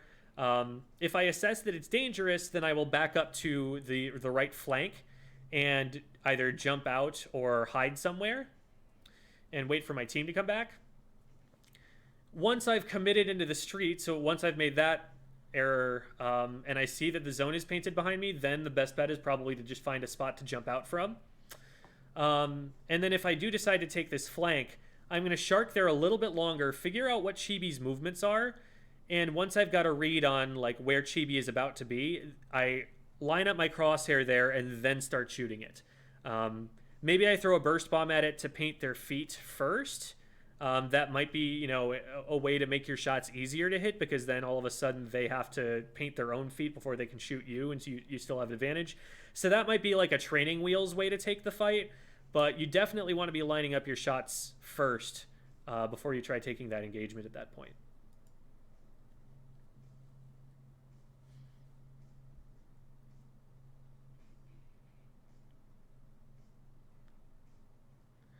Okay. I was a little worried you were going to run right up into that bomb. I would probably keep a little bit further away from it to let it explode, just so that I'm not half damaged by the time I come up over the ledge. So I agree, like, shooting at this wall is not a bad idea. Just get it out of the way of your team. But as soon as you do this, you've got to recognize you're firing shots. Firing shots means your opponents should know where you are, because you're, you know, hitting something. And it should be pretty clear to them that the shots are coming from there. It's harder to see you if you're just moving, but it's very easy to see you if you're standing and firing. So they know you're here. And now I'm looking up here. You've already got 2 down at this point. So the fact that they've got this many numbers right in front of you, this close to you, I would already be backing up. Seeing, oh yeah, I've got 2 teammates down, I'm backing up even harder. I'm not going to try and stick around at this point. Moving back in to throw that burst bomb, not safe. That inkjet probably could have killed you right then and there. And that shot also probably could have killed you. So you're exposing yourself in positions where you're at a disadvantage, and you, like, the shots that you're firing and the bombs you're throwing out there, all they're really serving to accomplish is give away your position to the enemy team. As soon as those shots come out from the right, I'm ducking and covering. I'm going into squid mode. I am dodging around. I'm trying to paint my feet. I'm trying to get to the left out of the range of this, because I think you probably are far enough away from it that it's kind of hard to take care of. But just dropping down isn't going to be enough to make them miss their shots here. Now, Jamie does a great job of flanking after Devi gets this pick, so now it's only a 1-for-1. And it looks like one of your teammates is able to take out the 52 in the meantime. So your teammates are able to hang on here despite you going down. And to be fair, I think the bomb rush might do a little bit of work painting the zone here. Let's see. We get 1, 2, 3. So a few of those bombs will go off. That'll at least neutralize the zone. Oh, and actually one of the bombs takes someone out. Okay, so you were the one who took out the 52. Gotcha, I missed that. So it ends up being an okay situation, but a 1-for-1 trade when you have special is probably in your opponent's favor. Like, you were only able to use your special to trade. That means that overall they're getting more out of this. You just saw shots coming from your right. Let me back up and see what information you had. This jump here is a little bit risky. Your team has a little bit of an advantage, but they also have an inkjet out there in front of them, so it ends up being safe. But you're definitely jumping into pretty hot. You know, this is a hot drop. This is start looking for weapons and mats right away, because a whole bunch of people just paraglided down here, and they're going to be lasering you in no time. That's a Fortnite reference, kids.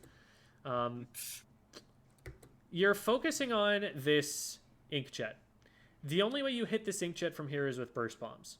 So if you're not trying to throw a burst bomb at it, there is no reason to fire your main weapon except to paint more. And if you're trying to paint more, you're making yourself a bigger target for them. So this isn't what I would be trying to do there. You do notice that there's someone shooting at you on the right, and you get away from that, which is good. Koru is in the chat. They say they rarely get information from jumping in.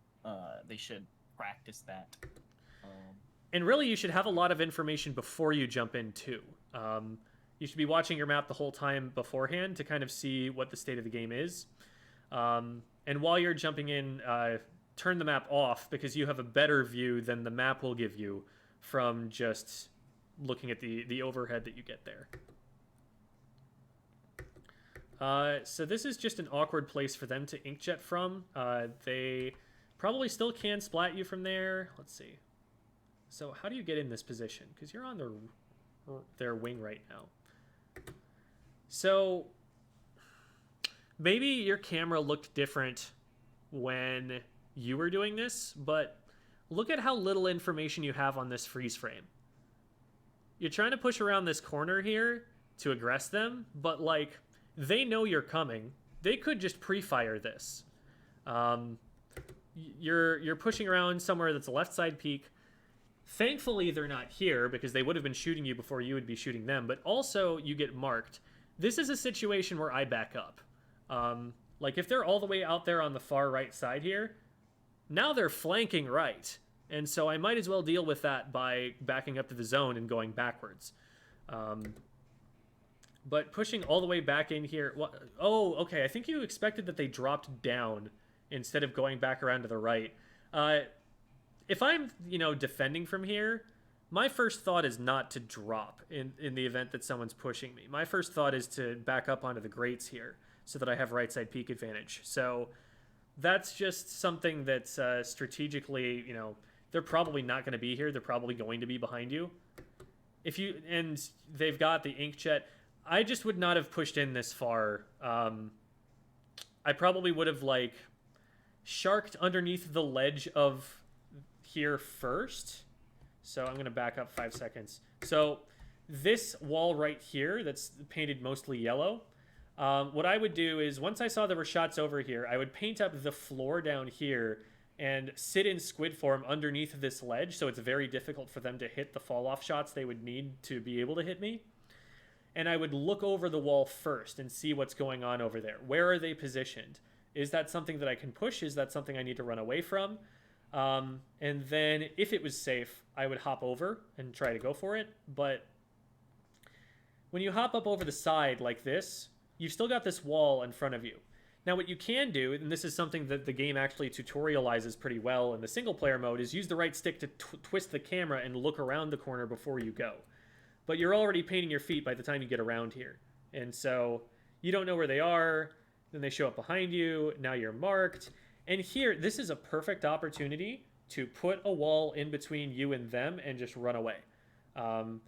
If you wait until this special is wasted, you can just go back and get them on their jump.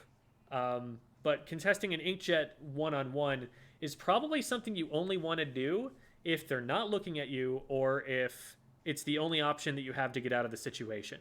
Right now, you can just afford to let this sit. And you also want to be careful because the other team has the zone right now. So maybe turning your attention to the zone is a better idea. Maybe this is a wasted special and the rest of your team can collapse on the zone and just keep control of that.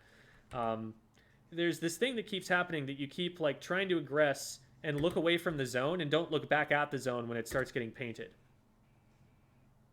So they've taken control of zone at this point, and you guys have a Neo Splash, one of the better painting weapons in the game, available to be painting it, but you're distracted by the special here that you're going to lose a 1v1 against anyway, when you could have been, having an impact on the objective.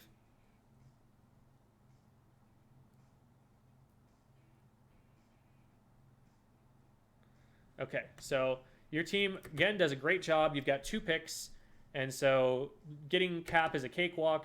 You're not one of the ones that gets marked. What you might want to do is so you saw how your teammate got marked? Your opponents are likely to look at that teammate, right? And so what you could maybe do is move up in parallel with your teammate and see, if someone starts shooting at them as they move forward, you can spot that opponent and pincer them. But, okay, we just spotted Devi over here. If that was on your camera, you know, if you had this view, that should be something that alarms you. This is a Hydra with armor.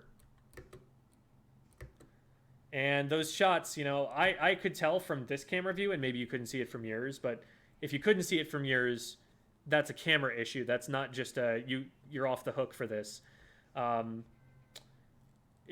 You could have seen that coming, and if they get you here, okay, you are able to use cover well, and your teammates are of course going to put pressure on that because that's the only player that's up at this point. I like that you take this position, but I need you to be up on this wall if you're going to survive against the Hydra here. The only reason they're shooting off in this direction, and the only reason you're safe from that, is that your teammate is doing something else on the right that's distracting them. And Devi actually picks them off. So get yourself to cover first, and wait to engage the Hydra until she's out of charge. Somebody else got it. It wasn't me. They saved my life until this pinch happened. Okay, so did we have to drop it all? Is another question. So you're right here. You probably still had shots on Devi if you just stood up here and fired down at her. And that's a harder angle for her to hit because she has to move from looking at ground level to looking all the way up to you. If you drop down here where your opponent or your teammate went down, not only are you giving up height advantage, which is a range advantage against everybody else, but you're also putting yourself right where Devi is already looking. So I would try to take the fight from above instead. And now, since you've dropped down here, you don't have paint control over here. You haven't secured that yet. And your opponents are able to sneak up on you and take you out. So now that's a 2-for-1 swing. It's a 3-for-2 swing. The yellow team should probably be able to take zone here. Looks like DZ is holding up pretty well there. The Inkjet probably wasn't the play for their team. Inkjets don't paint as well as the main weapons do, and they probably would have been able to take it a little bit sooner. Good job. You're just staying alive, which is exactly what you needed to do there, so you can keep this paint up. Your job right now, you're a support player. You're a hard support player. You're this close to winning. Just keep painting the zone and let it tick closer and closer and closer. Just try to outpaint them here. No need to go for picks. If you push up and you die, you're going to die on the zone. If you push up and get a pick, all that's going to happen is the zone is going to keep ticking down like it would have if you had sat back. So just sit back and paint here. Again, we're trying to contest Devi at a range that we can't from. At least this time we're trying to use burst bombs, which are a ranged option. But one you miss, I don't think you really want to be jumping there to throw them. I know that, you know, it's a habit we get into to jump to throw bombs because you just get a little bit of extra distance. But from here, you can just hit this burst bomb. There's no need to jump in the first place. And jumping makes it so that you've turned around and started swimming back a lot slower. And at this point, Devi's already painted your feet and you just die. So again, just sit back, paint the zone. That's how you win this match at this point. Because now, with you down, one of the most powerful painting weapons in the game, the yellow team actually has the advantage that they need to cap the zone. And it gets a lot scarier from here.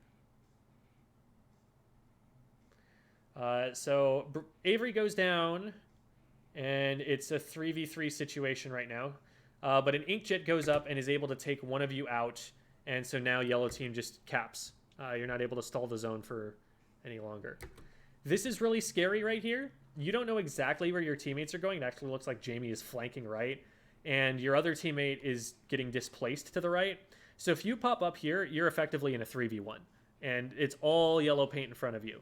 So what I would do here is kind of wait for them to approach, maybe get up on this ramp or something, so that when you unsquid, you stand up over this ledge and you can shoot over. But then if they start turning their attention to you, you can go squid form, you're immediately behind cover again, and you can swim back to the left. That would be one option. Another option would be to shark and wait for them to drop over the side and then shoot them. But if you just try and push up over the ledge like this, this isn't a fight you're going to win. The T-Tech is going to push you right here, and that's exactly what should happen. And I think what should have happened there is you show yourself. The 52 knows you're here. The T-Tech is pushing you. If they just both push you right now, I think they just get you. They've got so much of your street painted I'm surprised they don't force the issue harder than they do here. So I think they probably could have won.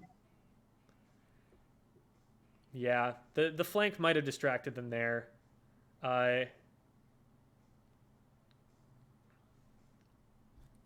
Okay. So like, yeah, with Chibi pushing like that, like if the 52 I think comes around and pushes with them, they should probably be able to get you. So you're kind of lucky that either they were focusing on something else or the 52 just didn't notice or gave up or something. But like your feet are painted. Chibi probably could have pushed all the way into your street to get you here if they wanted to. So that was really risky. If there was VC between the two teams, I definitely would have been calling out for the two front lines to go forward. Mm-hmm. Yeah, for sure. Because I had a lock on the flank and they were behind. So the front lines, all they had to do was go forward, take the one painting out. I had the lock on the junior. Ta-da. And notice the bunny hopping. You do not need to be jumping for all of those bombs. You have all of the bomb range that you need to get them on the zone. So keep yourself close to the ground where you can move. That Booyah Bomb is amazing because it is the perfect answer to bomb rushes. Booyah Bomb kills bombs, and so if you put it in the middle of a bomb rush, it just deletes the bomb rush. It has no impact in terms of paint. And you get like one extra bomb. The reason that this doesn't go in the other team's favor at this point is that somebody on the other team dies on the zone here. Because right now you're at a numbers disadvantage. They actually have paint over you. What happens here? So you're pushing in from multiple sides. DZ and Jamie especially are going in from around both sides of this cover. And it looks like Avery goes down on the zone, which is a huge chunk of blue paint. And so because of that, you're so close to capping that you just get it right away before the other team can do anything. So very, very close at the end there. Closer, I think, than it had to be. All you really had to do was sit back and paint, and they wouldn't have even recapped, I think, on that first attempt there. But because you push in and go down and your team loses painting power, it ended up being a lot closer. Okay, so that was a lot, and oh my god, that was so much of the time that we had. I'm still gonna try and go through with Julian's VOD review here. So I'm gonna stretch this out a little bit longer than it usually is, because 12 minutes is not gonna be enough to do it justice, but I definitely want to do Julian's today so that we can focus next week entirely on Cephalosouls.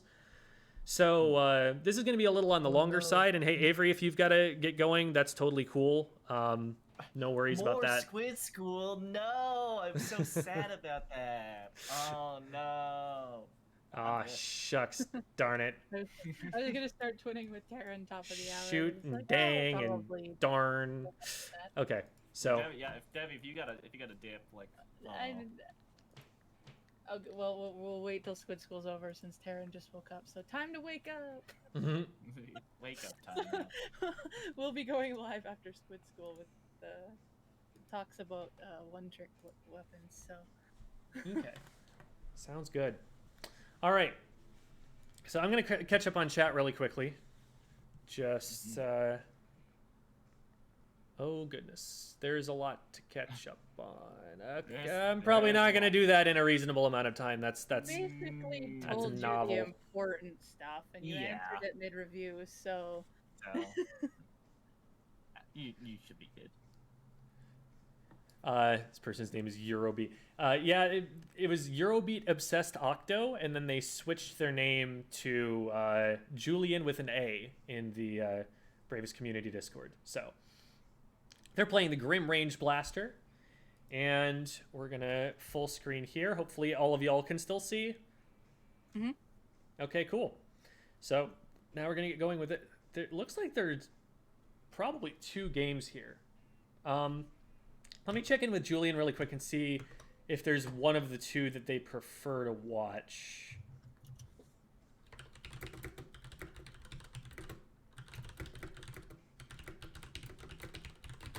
Be back. Julian, if you are there in the chat, just let me know which of the 2 matches you'd like to see, because we're only going to have time for one. If I don't hear in the next little bit, then we'll definitely just go with the first one. But actually, maybe I should go with the second one, because they probably ended the recording on the second one, like, okay, that was a good one to VOD review, right? You gotta think.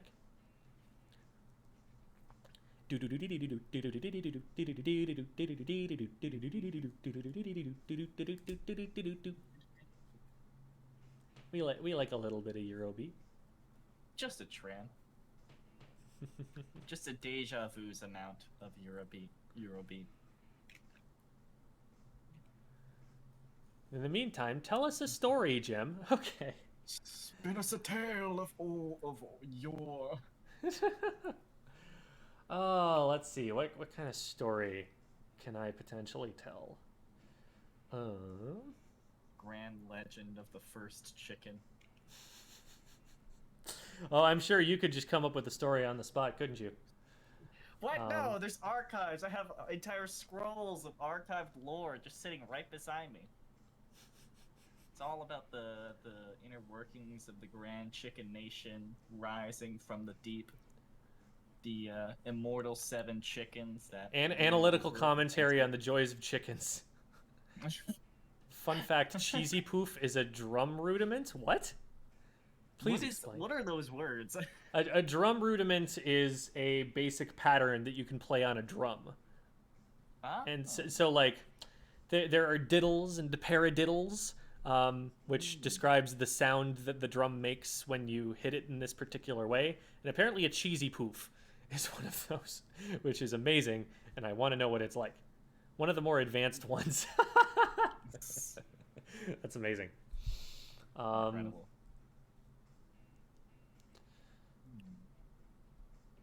We did have an amazing high school band when I was growing up. We had a college professor come out to do a conductor's clinic at one point, where all of the conductors in the district came out to learn more about, managing the band, baton technique, things like that, with us as the test subjects, as the guinea pigs for them to conduct.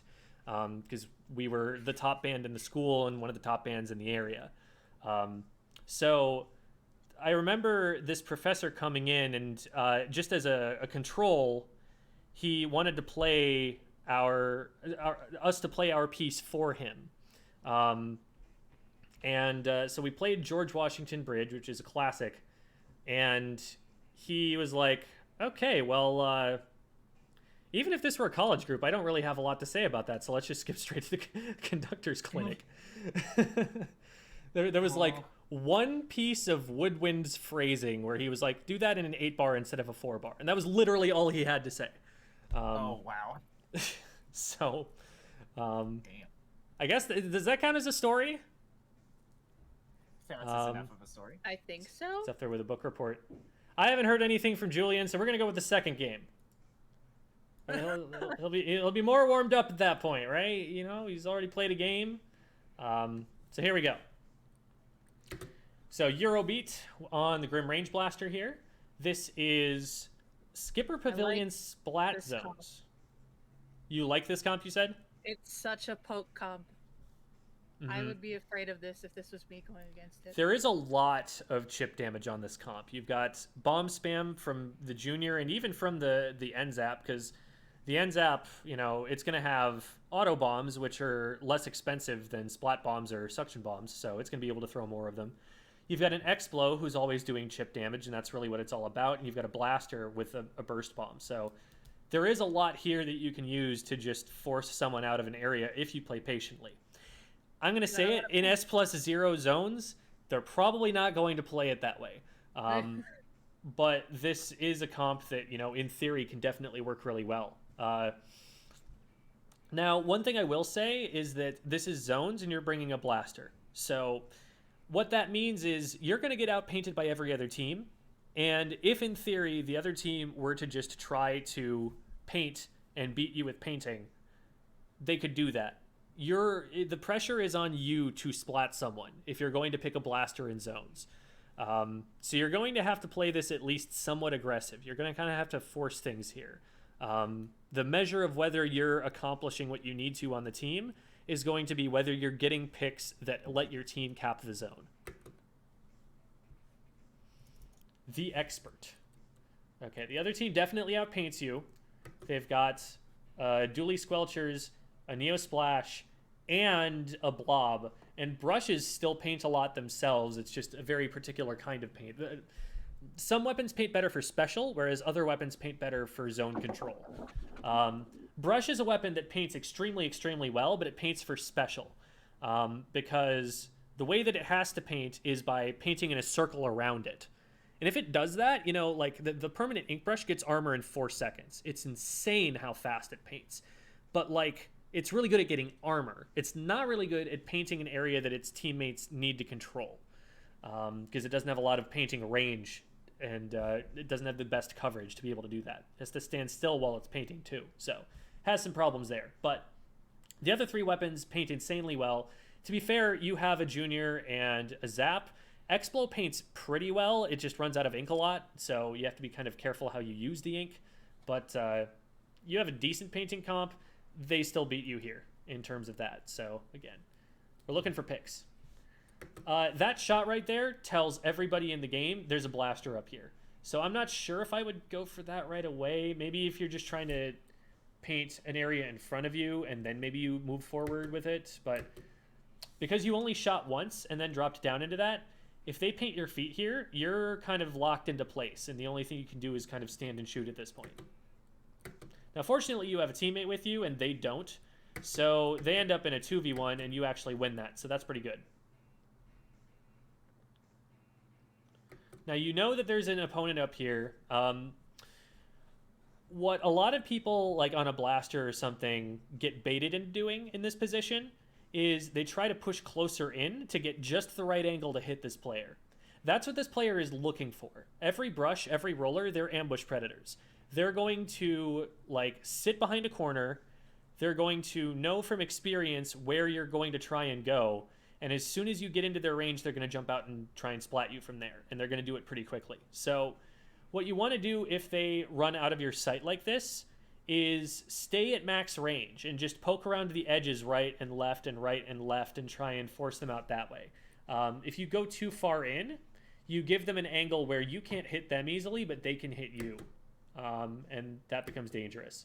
I like the idea there. You're kind of backing up, trying to shoot over the top. So even though you missed and hit the wall, this is the right plan, at least. And you're doing a really good job of delaying them up here so your team has time to get the zone. Now, this is a tough situation that you've found yourself in now. You were fighting this brush the whole time, and now the Bloblobber has dropped in.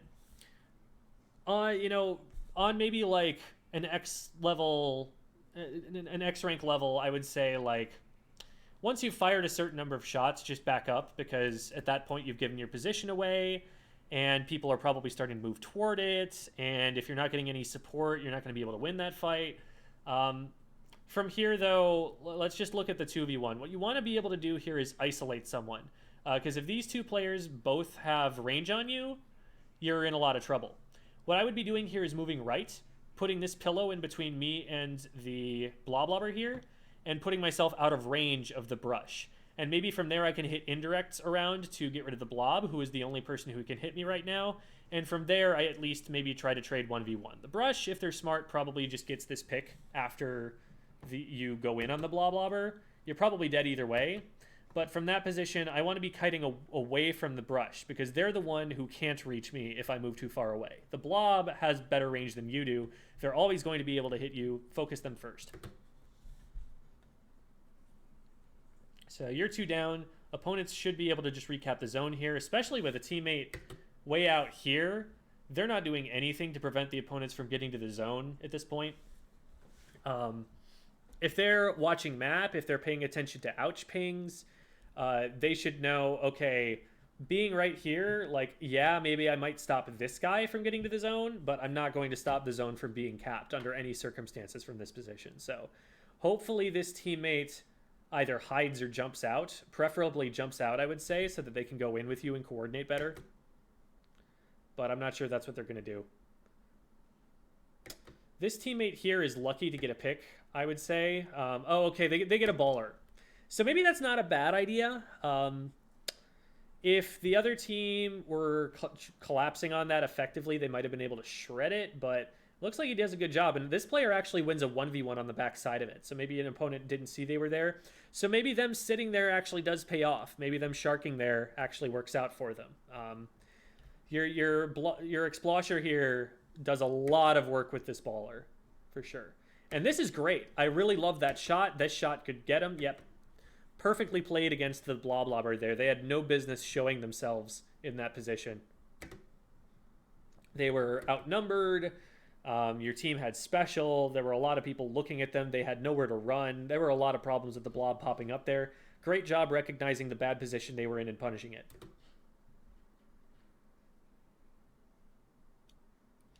Okay, so now we've seen somebody threw a bomb over here. Somebody also jumped down to the zone somewhere. So hold on, let me take a look at that angle. So the bomb right there. Where is this jump going? That has to be to like their plat or something. That's weird. Huh. So I thought you guys had cleared that out pretty thoroughly. Anyway, you see the bomb get thrown over there. And so the thing about bombs is that they create a zone of control that you can't do anything about. In 2 seconds after the suction bomb lands, this circle around it is going to be lethal to any of you, to you or your teammates. You just don't want to be there under any circumstances. Maybe if you have armor, but even then you'd probably prefer just not to get hit, right? So what I'm doing as soon as I see that bomb thrown there is what this player is expecting me to do is to push in this direction, away from the bomb, right? As soon as they see what side of the bomb I'm on, they can just pre-fire at this angle and cut me off from getting away from the bomb. And now I'm in some trouble because now it's really easy for them to hit their shots because my feet are painted. And if I don't get away in time, if I don't paint my feet and run away, I just die to the bomb. So I want to put distance between the bomb and myself as soon as humanly possible so that they can't get their aim on and cut me off like that. I don't want to stand next to it for that long. And that's exactly what happens here. You're very lucky not to get splatted by the brush. Honestly, if the brush just uses their range a little bit better, just pushes forward a little bit more aggressively, they should get the pick on you from that because they played that really well. They played off the bomb. They saw you were going to push away from the bomb. They tried to cover the area in front of the bomb. So when a bomb like that gets thrown, the thought that goes through my head is, if I push forward, will that separate me from my teammates? And if the answer is yes, I'll just go backwards.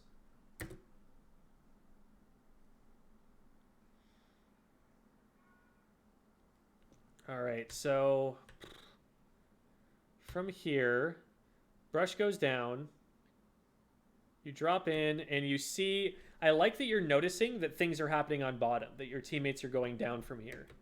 So you go down here, and you're turning your camera. Now, you actually do spot someone, and you're not, like, responding to the blob shots once you do spot them. So right about here, you see this player, and you see that they're firing. So from here, I would want to be taking cover. I don't want to run all the way down straight through mid at this point because that makes it very easy for them to pre-fire me with blob shots, and I could potentially just get splatted right away. The substrafe, at that point, you were already to the pillow, so you might as well have stuck there for the cover, I guess. But what you kind of wanted to do is as soon as you saw them firing is move closer to this wall so they don't have the angle to hit you. And maybe try to hit them with blaster shots from here because your shots hit around the wall, but theirs don't. And then, let's see. From here, teammate goes down. Your teammate went in so hard for that, and they go down to the bomb.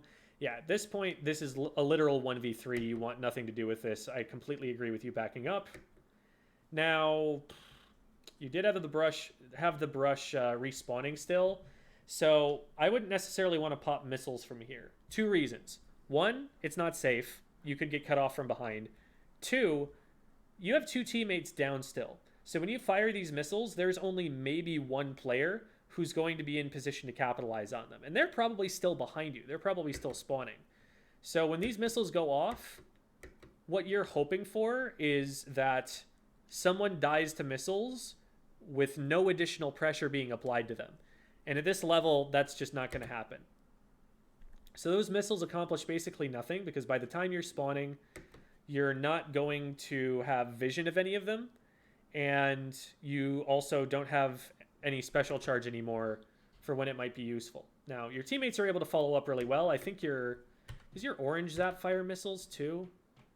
So it looks like there are more missiles that get fired at this point. Looks like you only hit 2 of them, right? With the missiles? Huh. That's weird. I'm watching... Yeah, I guess it's just you popping missiles. So I guess you got 3 with those? Because there are 3 clearly missiled right now. It only looked like there were 2, but... Okay, so you get 3 people missiled. Now, I don't know where this missile's coming. I guess it's coming from this guy. Okay, so this guy plays his missiles badly. If he had just sat still and only moved forward once the missiles started to land, he wouldn't have gotten trapped here. But because he misplays them, your teammate is able to corner them and get them stuck. Yeah? Should be saying that they both use missiles. They got it for a second and immediately used it. Gotcha. Okay, so I just missed it with the orange zap. So yeah, your missiles I think don't end up having an impact there, and their missiles do only because the Bloblobber decides to push forward while the missiles are on them. So when he does that, the missiles are landing in the place where he's fighting, and that corners him and his teammate, and they both go down to your teammates. So your teammates played really well off of the orange zap's missiles there, and that's why you're able to retake control.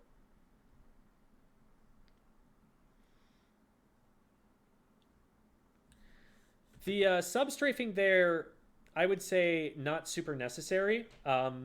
There's nobody who's shooting at you, so there's no reason to be like making yourself do anything complicated. What would be more helpful in this position is to be painting as much as you can. You know, obviously you're not a painting weapon, but either be painting or be threatening.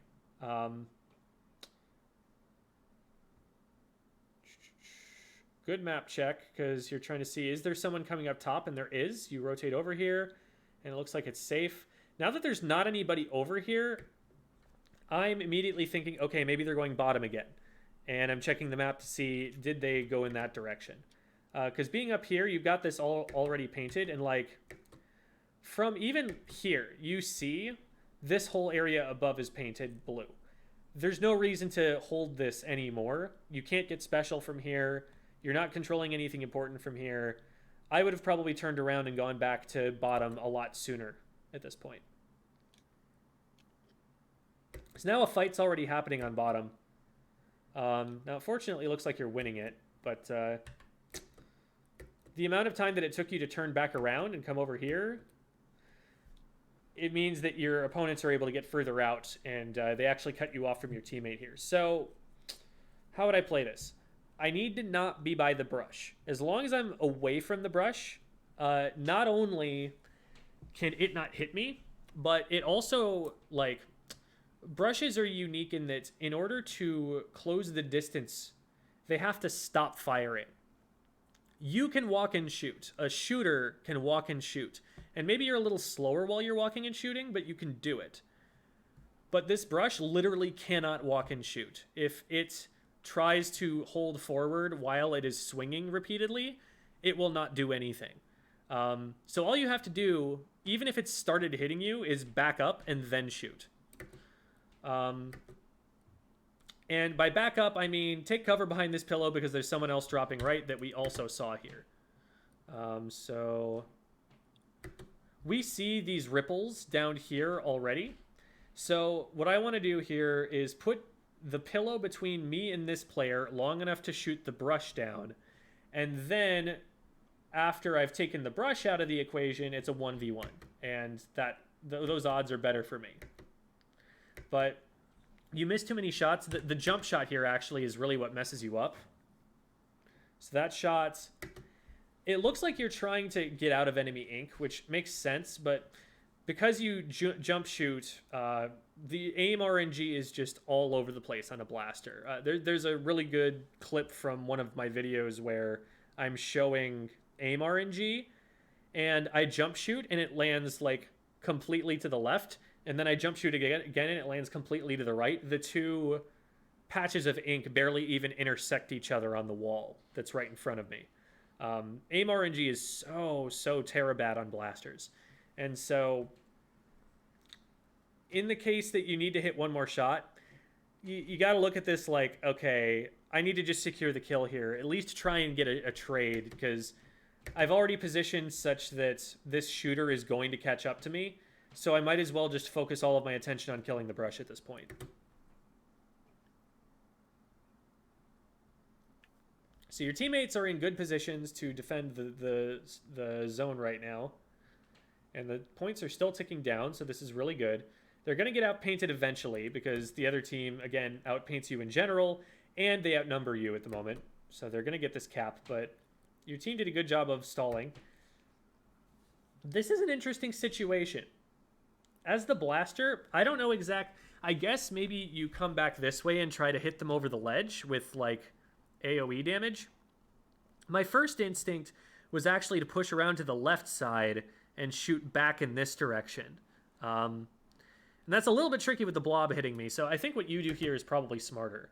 Although, you don't want to walk all the way up to the ledge to hit this person, because if they're watching you, they can just one-shot you from here. What you want to do instead is to take away all of their ability to shoot back by standing way further back. So, like, you can stand from right here, or even further back, and shoot so that the blast, the very edge of your range, reaches down over the top of this ledge and hits them below it. That's probably what the optimal play is here. And you hit indirects that way, and that supports your teammate who is pushing in from the other side. If you get that extra damage down, your teammate probably splats them before they go down to the blobs. In this position, if you want to go down this way and you see this ink, I probably just burst bomb the ground in front of me and then swim through it.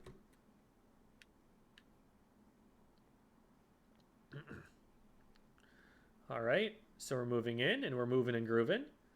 Good job seeing, you fire one shot, but then you're like, someone could potentially jump me from here, so I'm going to back up, and you do back up, and they do jump you, and you get a direct on them. Perfect.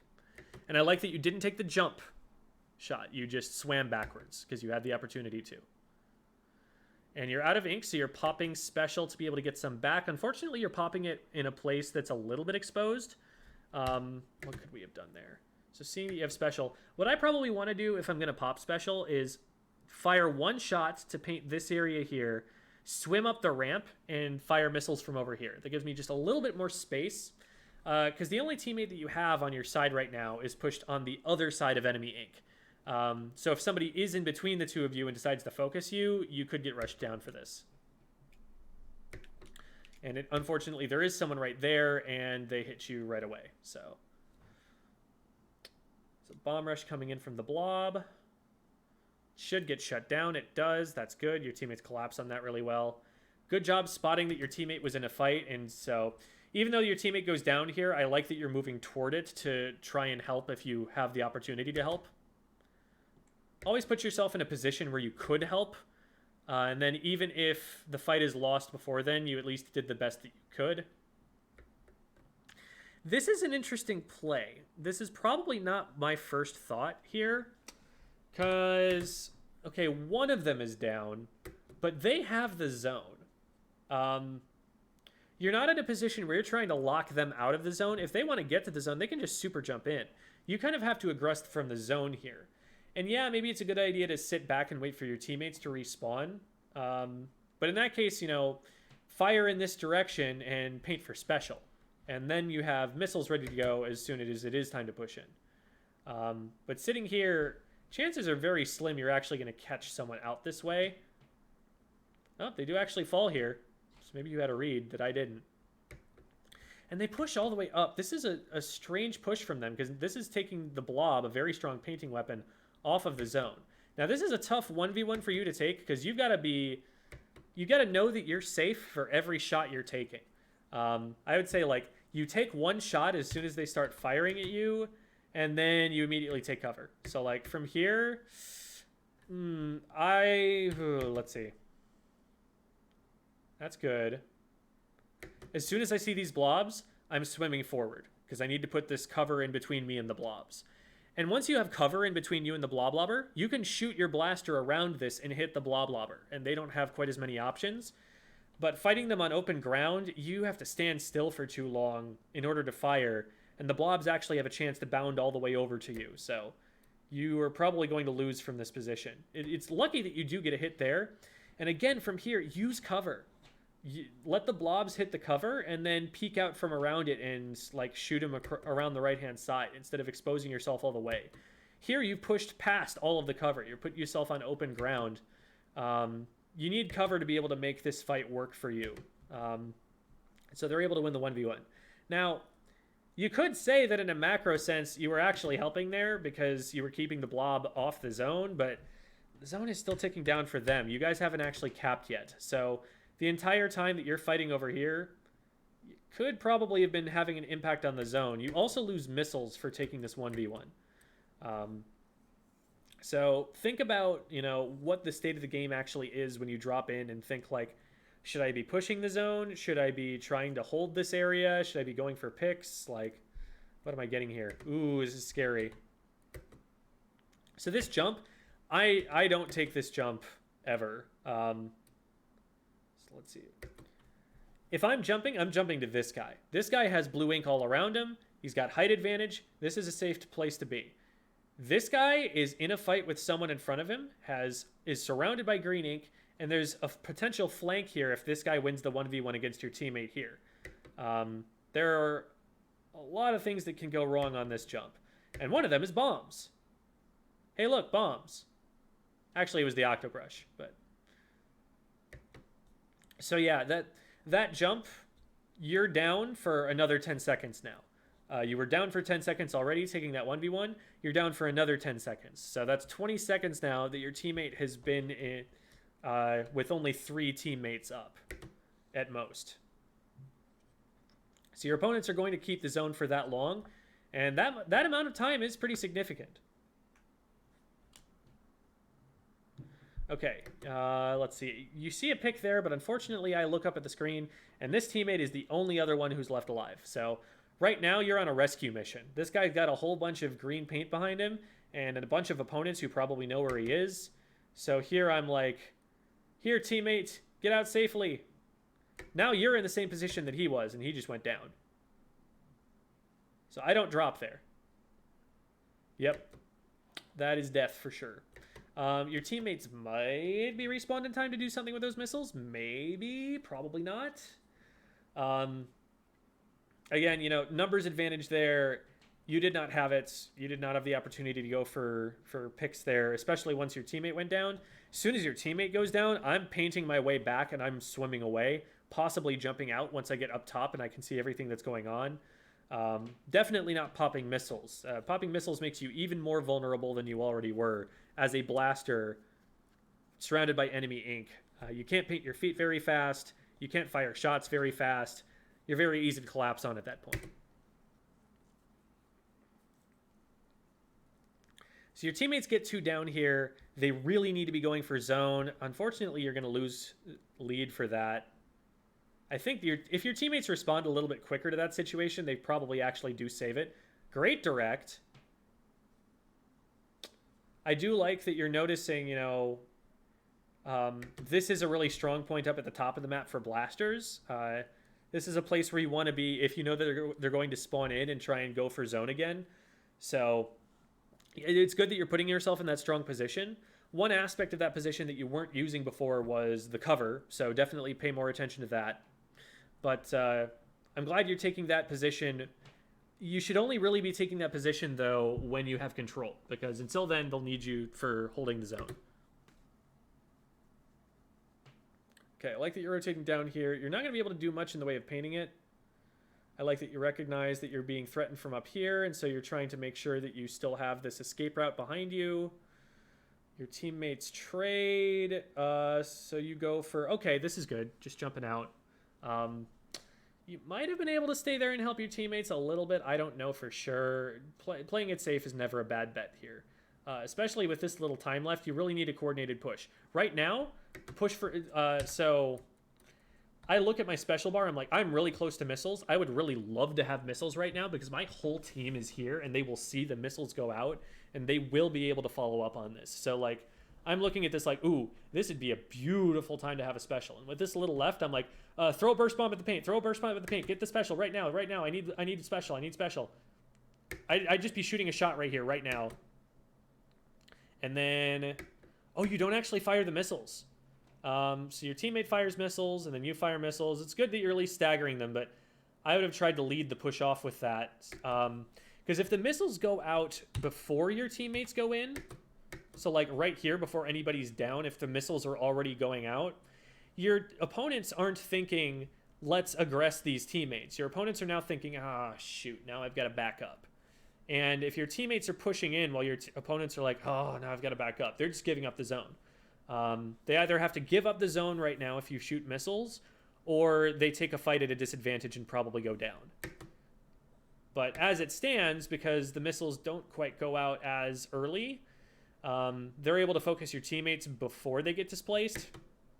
So your Explo goes down in the meantime. I think you still win this, probably. Yeah. Because now this is a 3v2. Your teammates need to neutralize zone. Oh, no. It happens just a little too slowly. How could this have been prevented? So from here, that guy goes down. Now, 5 seconds left. You need to start painting the zone, which you do. I think you probably could have gotten another shot off on the zone if you hadn't been taking cover right there. You had armor to go in with, so I would probably just try and keep taking those extra shots on zone. Even one shot from you probably keeps this neutral for slightly longer. I don't know if you're able to hold it enough, but that might have actually saved the game there. Tough situation, though. Just a little bit uncoordinated on the push, and the Explo going down there was really what kind of costs you the game in that last second, scramble. So, let's see. In general, use cover more, especially, in any fight that you're going to take, fire around cover, because you can hit around cover better than any opponents ever can. You're putting yourself out in the open sometimes, and that's just not advantageous to you. Blaster on zones is risky, because you're depending on yourself for getting picks. And here you end up actually getting fewer picks than your teammates do. So... if a junior is able to paint this much and also get this high of a KA, granted they're probably all armor assists, they're doing a lot more for the team comp-wise than your blaster is. So you might as well be playing a painting weapon instead. But I like that you're taking the strong positions when you are on offense. The problem is you're taking those positions while you're also on defense, and those positions do not help you get the zone back. On defense, I would probably be working more on getting missiles to help your teammates push back in. You're not going to be able to do an awful lot solo because, again, this is a chip comp. This is a comp where you're working with an Explo. You're already a weapon that's looking for chip damage, so you want to work with your teammates as much as you possibly can. You want to be near them so that if they get near splatting an opponent, you're there to put the finishing touch on it. So... work with your teammates a little bit more there in that respect instead of going off on solo 1v1s, and make sure that you're setting up your teammates to push toward the zone effectively. That's what I've got in general for that. Any other questions from the chat or anything like that? Not so far. Josh Zilla joined here just a second ago. Hi, Josh. A little late, but they are here. Only So, 25 minutes after the stream is supposed to be over. Yeah, that's fine. I know, and no Please tardy stay slip either. At this point, you're showing up for the wrong class, Josh. Like, honestly, like, you should already be at lunch. Anyway, thanks everybody for stopping by. I'm going to flash up the stream schedule really quick so that we can show what's coming up for the rest of the week here. There it is. So we are here at Squid School. We were trying to do Koru and Julian's VOD review last week, but the servers were down, so that's why it says "but for real" this time. We do also have Warzone Wednesdays tomorrow, so if you're a fan of other shooters, you want to check out the Call of Duty stream there. It's going to be the debut of one of our newest casters, Andy. So you'll be able to You'll be able to meet Andy. Eat him. Do it. And that'll be Rosebud's first time back on stream after a bit of a hiatus with Bravous Esports. So both of them will be playing Call of Duty Warzone. A new map came out. It's buggy as heck, and it's kind of hilarious. Like, on scoped weapons, your aiming reticle just goes away when you scope, even though it shouldn't, because it's a scope. Oh, I love it when that happens. That's my favorite part of, like, scoped weapons. There was a glitch early on where the polygons of your gun kind of smeared across the screen like an old Windows mouse when it started slowing down, and the mouse would just kind of track and draw across the screen until all you could see is a million mice. You know, that sort of thing happens with the guns sometimes. Some of the textures just don't load. It's a great game right now. It should be a lot of fun to go and watch. Definitely will be a lot of fun to watch, that for sure. Yeah, and a lot of cool speculation as well about what's going to be going on in the esports scene in that first week or so. Andy's going to be definitely in touch with what's going on there, and they've been playing a lot of the games, so should be a fun showcase of what's going on in Warzone right now. So check that out tomorrow. Should be the same exact time as we run Squid School at. So, wait, 6 p.m. Eastern? So that would be... actually be an hour later. So I'm wrong about that. That is 1 hour later than Squid School is, I believe. Yeah, different time zone. But otherwise... that's going to be it for the week here. It's coming up on winter break, so not a lot of tournaments or anything left on the calendar at this point. But hope you all have a good week, and we'll see some of you on Wednesday for that. Otherwise, see you on Tuesday for more Squid School. We'll be here everybody. next week with Cephalosouls, so a full team VOD review. That's always fun to do. Going to be coaching them a little bit. See you next time, everybody! All right. Bye, everybody.